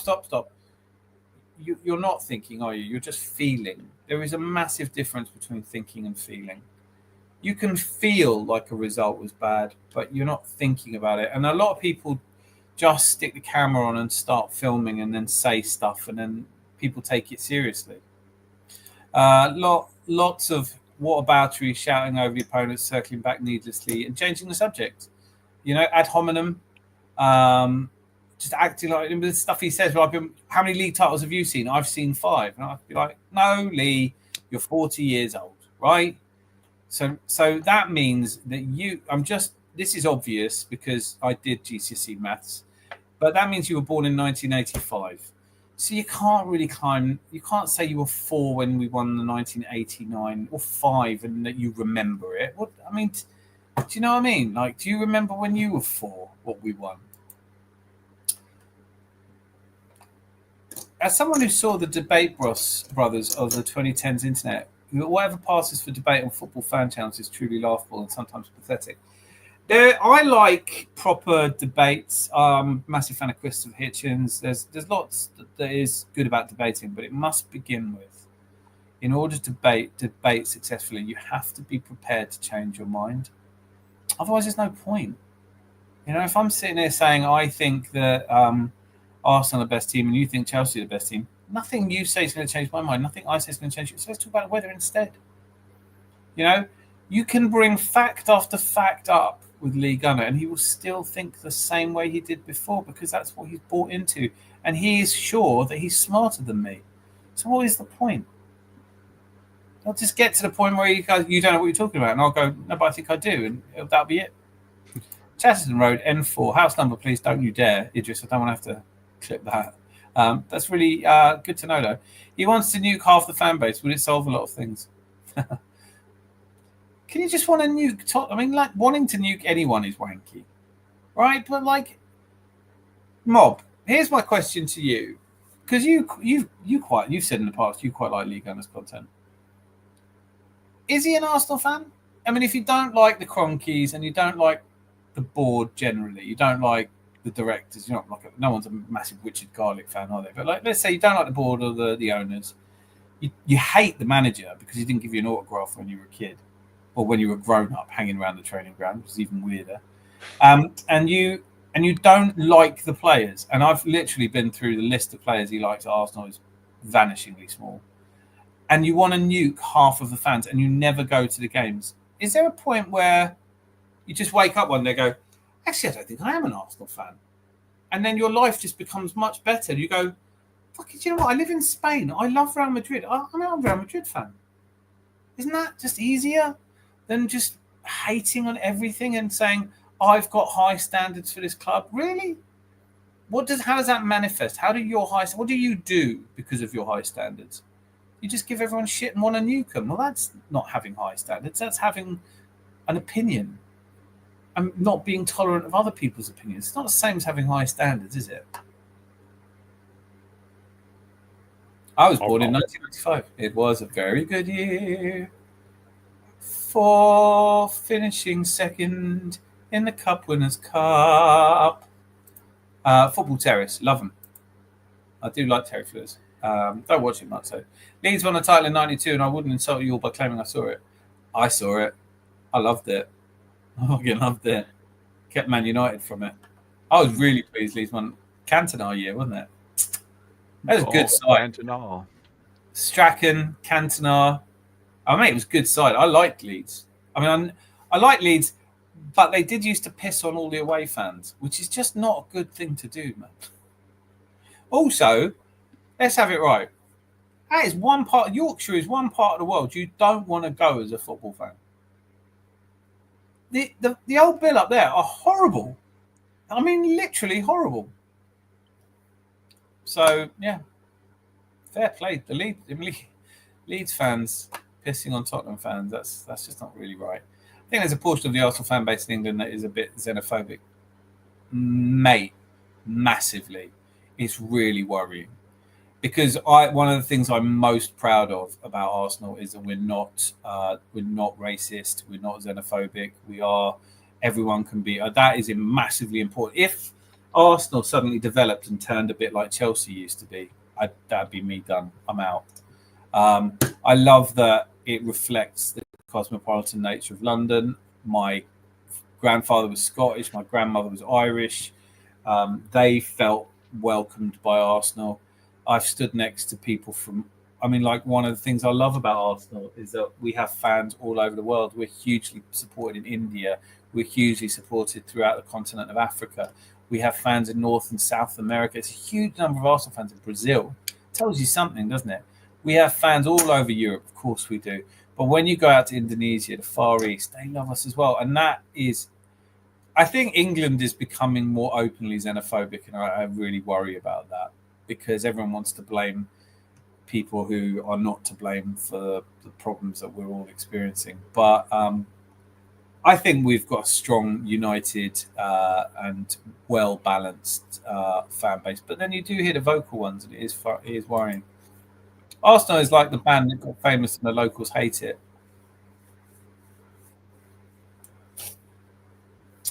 I don't think the locals hate it. I think I know what you mean. But I don't necessarily agree if I'm right. There are definitely xenophobic Arsenal fans, so it does stem from pride of association with the club. One of the xenophobes is a regular here. Really?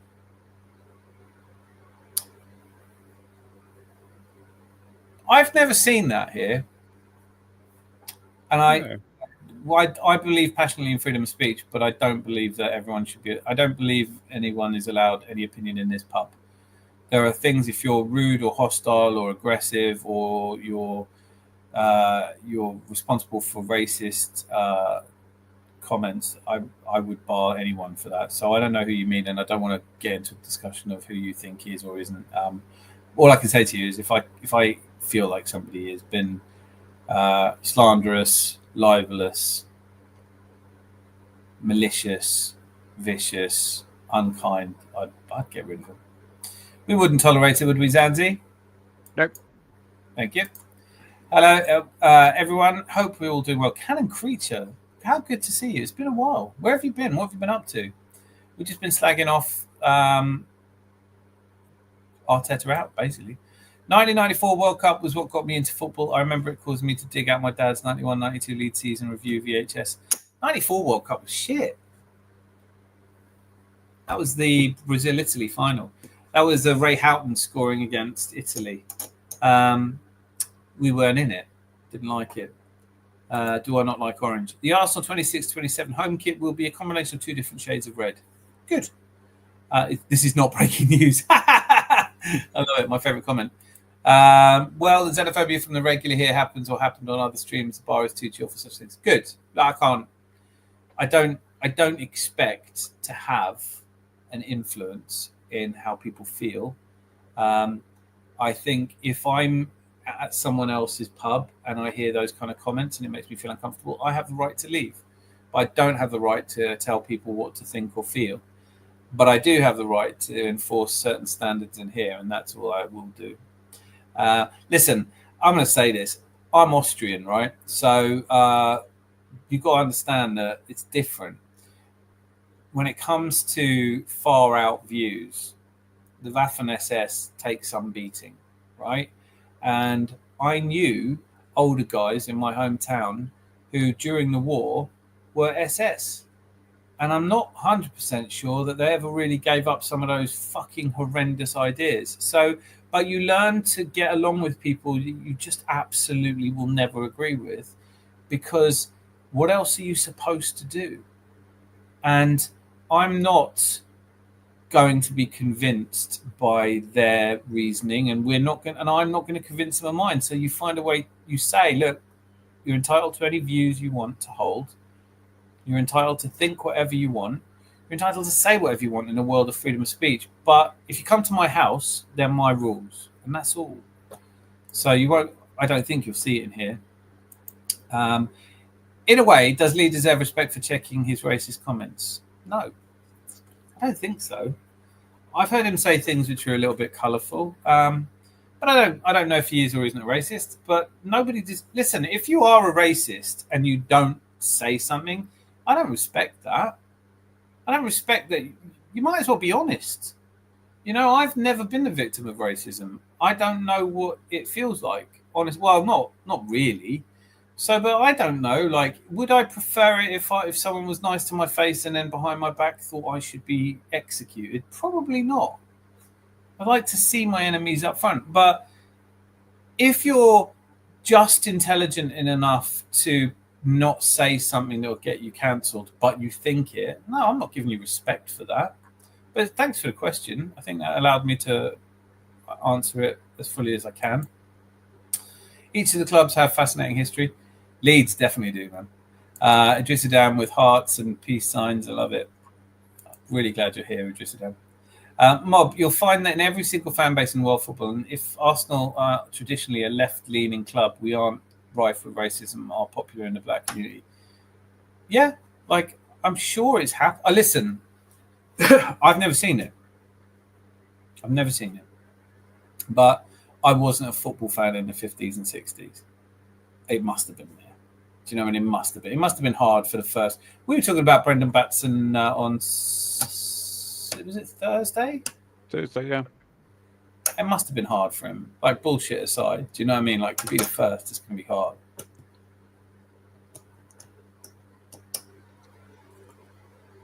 I can see Arsenal fans getting upset when Havertz starts next week. Gyökeres isn't 100% fit without a proper pre-season. Sporting or Arsenal, if we lose against United, all hell will break loose on Arteta. I think it might. You know, I think there's enough. If you think about it in this sense, say 25% of the Arsenal fan base just really don't want Arteta anymore. The other 75% are various shades of wanting him in, but that number will grow to a 50-50 quite quickly if we start the season as badly as I think we might. And then it's the floating voters, isn't it? But most people, I think, will say, well, let's give it a look and see how he does by May. 94 World Cup might be my specialty subject on Mastermind. Wasn't it the Romania game that was outstanding? Argentina-Romania? Is that in the 94 World Cup? I'm pretty sure it is. There's some great games in the 94 World Cup. I just didn't like it because we didn't have anyone to root for. No Austria, no England. Nath, I agree. At times, I get it. People are afraid of losing their perks. People act like Republicans in the US. Well done on Salah commenting on Palestinian football murdered whilst in a queue for aid food. Shame on FIFA. It's difficult, isn't it? Zanzi, how do you feel about like people's political views in football? I don't listen to it, to be honest, because I'm there for the sport. That's it, isn't it? It's like when actors tell you what they think, and you just God, yeah, it's when actors who have a voice because they are who they are, and they spew out loads of bullshit on politics and stuff like that, and you think, well, you're a good actor, but you know, you don't know what the real world's like because you're living in Beverly Hills and you earn 50 million quid a year, and you probably don't even know how much a pint of milk is. Yeah. I second everything you just said. I don't mind. And also, to be honest with you, I do feel very strongly that if I want to read about politics, I probably wouldn't pick up an actor's autobiography generally anyway. You know, like I'm not going, I'm really interested in this, the modern problems of befalling capitalism in the 21st century. I wonder what Robert De Niro thinks. You know, I mean, you're in a hiding to nothing there. What are you doing tomorrow, Dan? Work all day. I'm looking forward to it, actually. Hi, Miss. Welcome back. Great to see you back, Miss Melina. He said he was ignorant, did a video on it after the Enzo Fernandez incident. I don't think he ever apologised to Babs, though. It is a really childish. I mean, it is really. I like Babs 14, and I feel the two of them just need to just not talk to each other, and that's all. But the Enzo Fernandez thing, that has me riled, really, because that is, you can't have this whole movement of kick racism out of football and then have someone be explicitly and overtly racist and not sanction them. Probably my most controversial view is, please can we stop linking any politics with saying kick racism out of football has so many good reasons to say it, but does it work? You know, and should we just accept that racism is bad across the board? You know, it's very difficult for me because I don't actually believe that there is such a thing as a different race of people. We're all one species. We're all the same. It's just where we come from. It's going to affect us a little differently. Oh, look, the Assemble team. Morning, everyone. Morning.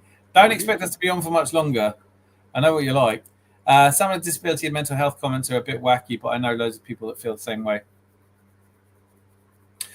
Listen, when you've been alive a while, you kind of realize that you can't speak on anyone else's life until you've lived it, and I haven't. So I don't know what it's like to be dyslexic. I don't know what it's like to be quadriplegic. I don't know what it's like, and I'm not judging till I've been there. So people are going through a lot that you don't know. You just don't know what they're going through, what they've been through, where they come from, and just admire that and respect that, and that's that. Like, I haven't got a damn thing to. I mean, I'll try and say anything if I think it's funny, but I've put my foot in it before. But it's all come from a place of love. I haven't got a single bad thing to say about anyone, really, except Lee Gunner, who's a twat. I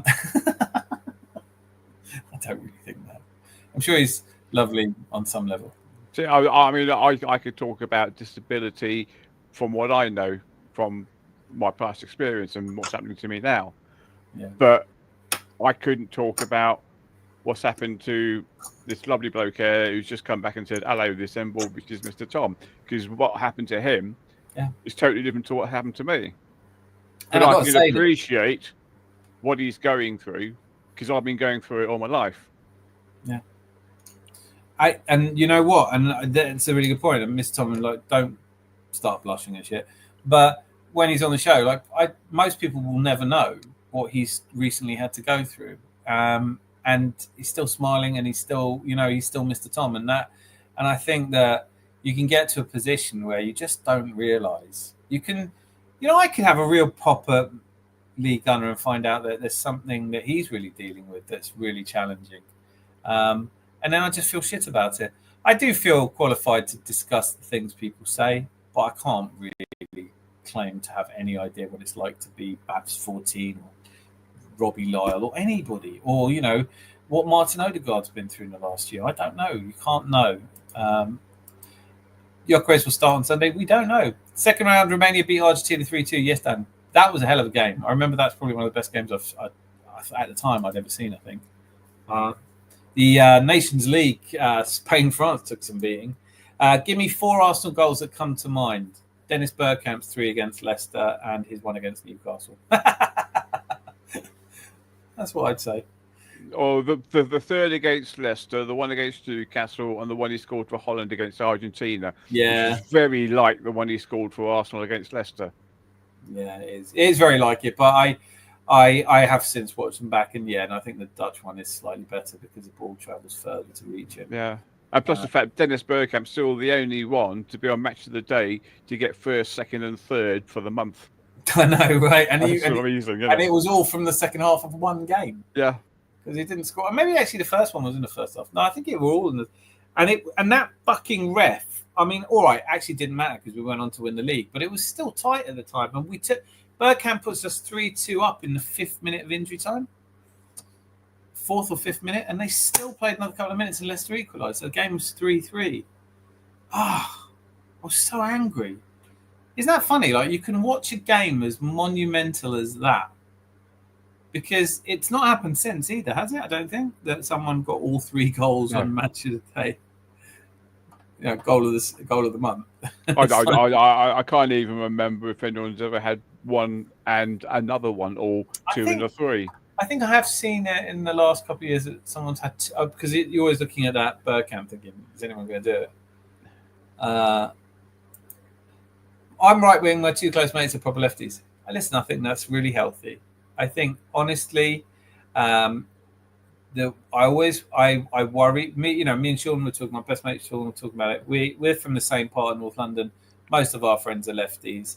I'm not really easy to categorize because I'm an anarchist, so I don't really believe in whole left-right paradigm anyway. But I would never choose a friend on politics. I just wouldn't. I would never choose a friend on. I might choose them on football, but I wouldn't even choose them on football. I mean, if you're the sort of person who goes, I can't like you because you voted Trump, you're just not right. You're allowed to live and let live a little bit. We're beyond politics with that one. You're either human or not. No, I think that's true. I think there's some things that transcend political opinionation. Even if I agree with the political opinion, I still don't really want to hear it when I'm somewhere for football. Yeah, totally. 100% Mr. Tony. Palestine issue is difficult. There have been hostages for 2 years. Yep, of course. Listen, you have to be one stupid person to think that a war is easily solved. Cat and Creature, I think our team needs more training time together to build chemistry and fluid attacking style. You could clearly see a difference in our transitional game starting with Riot. Do you know what I really liked in the Bilbao game was that we were playing a front three higher up the pitch. Yeah. Because that was starting to wreck my head a little bit. Bringing in, Villarreal, where Gyökeres, I know he didn't play the full match, but he just was doing exactly what Kai Havertz does. And then you're like, well, hang on a minute. Would Arteta be taking Victor Osimhen to one side going, listen, just hang around the centre circle? Because if it is him, then just fucking stop it. Bids for Trossard would definitely be considered. United would be pumped with the first game at home. It would take a solid performance by Arsenal to win there. I'm predicting a draw. I'm also, sadly, hate to say it, predicting a draw. My predictions for the first... Well, I am doing a predictions all week this week. But I think that our first 5 games, Man United home, Leeds away. Sorry, Man United away, Leeds home, Liverpool away, Forest home, Man City home, and Newcastle away being the 6th of those. 3 of our most challenging games of the season. There are 8 games every season that you realistically can't expect to win. Man City away being the worst. Spurs away is probably the best. But we have 0.6 points on average per game we've played at Anfield over the last 5 years. So can I really predict a win there? Man United, we get 1.4 points. Man City at home, we get 1.2 points. I mean, it's conceivable to me that by the 1st of November, we'll be on 16 points. Liverpool will be on 26 points. Man City could be on 20 points. We'll have people telling us it's done, it's over, we're stupid for thinking it could still come good. And then the pressure will be on, and I don't know. Hopefully, we can get through that. Tony Yeboah got the first and second in goal of the season, 95-96, 1 August, September. But not 3. And not from the same game. Because even if someone does it, it's unlikely to be from the same half of the same game, right? That's a hell of a score. That's a hell of an achievement. Didn't Tony Yeboah get goal of the season? But that's with the goal. With his first goal, right? With first goal in the first game. Yeah. It was a stunner. It was an absolute stunner. Bang. That was back on the net. Hang on a minute. Was that wasn't the title-winning season, though, was it? That was 93, 94. When did Tony Yeboah... Tom, when did Tony Yeboah actually sign for Leeds? Was it 94? Yeah, it must have been. 93, 94, I think. I'm trying to... I don't know about you, but whenever I try and think of when a goal was scored, I always try and imagine where I'm trying to remember the house. I was living in Charlton, so it would have been 93, 94, I think. You living in Cheltenham? Charlton. Oh, I thought you said Cheltenham, man. No, I lived right next door to. I lived on Lansdowne Road, sorry, which is just where the Charlton Stadium is. And you can see the Thames Barrier from my house. The Valley. And I didn't really ever fall in love with South London. I remember going to the local co-op, and in the exotic fruit and veg section, they had a courgette. I was like, it's not exotic. They fucking grow around here. He goes, exotic round here. I was like, oh, right, well, I'm going to be fine then, aren't I? Woolwich Kebab Shop, though. Thanks for feeding me for 2 years. Cannon 2-2. I will fall out my chair if Leeds survive the assembled. Because the question was, do you think we survive? Yeah, I probably would as well. Honestly, I want to say something different. I'm here for the gooning today, but a bit late. Sorry, like there will be no gooning. Gooners do not goon. Rare Timber, Saliba, Gabriel, Calafiori, Zubimendi, Rice, Odegaard, Saka, Gyökeres, Noni. No. Hey, Noni. No. Lucky Singh could be an epic opener and a classic between the two teams. I really hope so. Are we doing a watch along? Are you going to watch it? Because you got Cook on a Sunday afternoon, didn't you? It's silly o'clock, isn't it? It's 4:30. Yeah. I should probably be watching it with my mates because he's a gooner. Well, that's nice. Fair enough. And I could swear. Because what we do is we watch it on. Oh God, what we're going to watch it on? That one there. Discord. So he will stream his. Well, he will stream what he's watching, so we can see it at the same time. Oh, what? Do you not have the platform on which it is shown? No, we'll do because we're cheap, so we just live stream it from one of the. That's what he said. So I had wondered before if I could, because the obviously I don't watch the games that are not on television. I never do that. No, I don't either. I wouldn't believe it. I would steal from Rupert Murdoch. No, he's another divorce to pay for. I'm very much keen on making sure he's well remunerated. Oh, look at this, Dave the Goat. Chelsea to win the Champions League for the third time this season. I think there's only one thing to say to that, and that is time at a bar. You've had enough. Ladies and gentlemen, you've had enough. Don't be so ridiculous. Let's have your glass. I was going to start ringing the bell then. I've got them. Oh.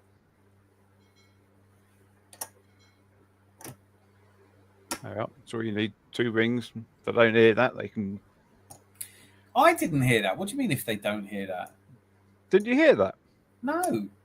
Oh, what's wrong with it? Can you not hear any of the sounds then? Nope. Can you hear this change? Yeah? No? Dan? I can't hear fuck all. I'm waiting for you to say something, to do something I can hear. I haven't heard any of it. All right. Normally, you're quite reliable with these things. The little voices and whatnot. Hang on. Yeah, no, Miss Molina can't hear anything either. All right. I'm glad you put that, Miss Molina, because otherwise he would just think I was winding him up, and I'm really not.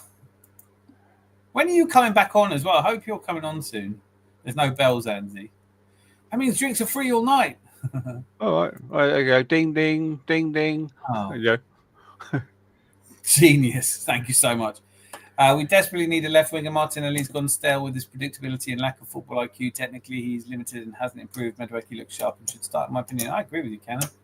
I do agree with that. We did actually talk about that right at the beginning. I think I would wholeheartedly agree with that. But here's the thing. I feel like we're all really loyal to Martinelli. But as I said earlier on Deluded cast, being loyal to Martinelli is stopping a player from reaching his potential on that wing. To whom, I can't be loyal to the individuals. Listen, I can love someone and go, "You're not playing for Arsenal." You know, like everyone I love isn't playing for Arsenal. like if my elder stepson said, "I really want to play for Arsenal," and I had it in my power to let him, I wouldn't. You know, you got to be. It's the position. You've got to be the best in the world to have a go at that. You know. Hey, look at this. If I'm not working Tuesday, I would love to join the show again. I really hope so. Tuesday would be brilliant. Tuesday, Thursday, anytime you want. You're one of the best. I think you are the best. Zanzi, would you say that Miss Molina was the best? The best at what? Best lawyer? No, that's a horrible thing to call someone. No. I would say the best panelist we have on here. She is. Yes, she is. It's that incredible blend of personality, knowledge, and charm. You are, without question, a legend of the Amazons. Charlie XCX is incredibly good remix fodder for the ages. I have to check that out. Don't know what that is. No ding sounds anti with Mr. Soundbound. Yeah, can you figure out a way to... Is there a no... Oh, I'll do it. Last order. Oh, yeah, we'll do it next time. We'll get a last orders bell next time. Instead of last orders bell, we could just have... I'd help you to pronounce it. It's pronounced good. There you are. Or... You have any fucking idea how busy I am, Lee Gunner? Well, fuck you! So, please, if you haven't, would you please check out my latest offering? It took me long enough. I'm not asking you to... You don't even have to click like. If you don't like it, put down like, whatever it takes. But just watch it so that I know that it was worth doing. I made it for you. I made it for you. And I'm really grateful to all of you for all the support. Mr. Tom, also happy to see you back home and, more importantly, back on the men's steadily. Brilliant. And he was absolutely brilliant. Absolutely brilliant having the conversation with Tom yesterday. And one of my favourite moments on a very good afternoon of podcasting, live streaming, was the sheer... what's the word to describe? The disappointment isn't a big enough word. That Sam just suffering the fact that I actually thought Tom was making more sense than Sam. He was like, you could see he was crestfallen. But I do think Mr. Tom has absolutely brilliant take on Back to the Future, and I hope for more of that. We've had Kyle on tonight, who hopefully will be on the next movie one. That would be brilliant. Mechanic Creature, Arteta is ruthless. If Martinelli has another poor season, we'll consider moving him on. Martinelli will only be kept this season for squad depth. Odegaard needs to step up. Ranieri will pressure him. I agree with everything you've just said there. Yep. What about you? What did you say? Yep. I just said, yep. I'd agreeing as well. Yeah, I think it's absolutely... there's no point in being loyal to a player, because at the end of the day, this is about winning, and you do everything you can within the rules to win. That's that. Because it's elite football, that's why. Yeah, man, you can't win elite football unless you shout and smoke and drink. I think that's what I've learned.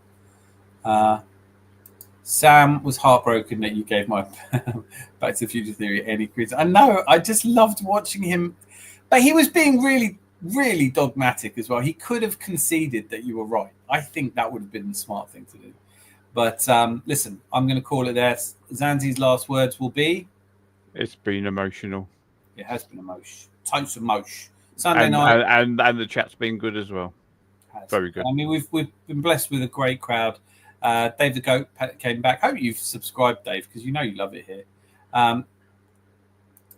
Any special programs this week? We'll do Tuesday night. We'll do Thursday night. We might... We'll do I'm going to do a smallish show on Saturday. I'm not going to do a watch along, but we'll be here for Sunday as well. And there'll be videos. There is to look forward to is Arteta singing a song from the parody I did today. We'll ask you that another time. Creature, Arteta has created the problem with Martinelli, which isn't his natural position, like the entire left side of the team. Yeah, I don't know if that's true. The Assembled, can you try and make it here earlier next time so we can discuss that? I think it's a really good question to discuss. I'd love to have a little back and forth on that. See you on Tuesday night. Stay safe. Good night, everybody. Until I see you on Tuesday, be lucky and lots of love. Bye.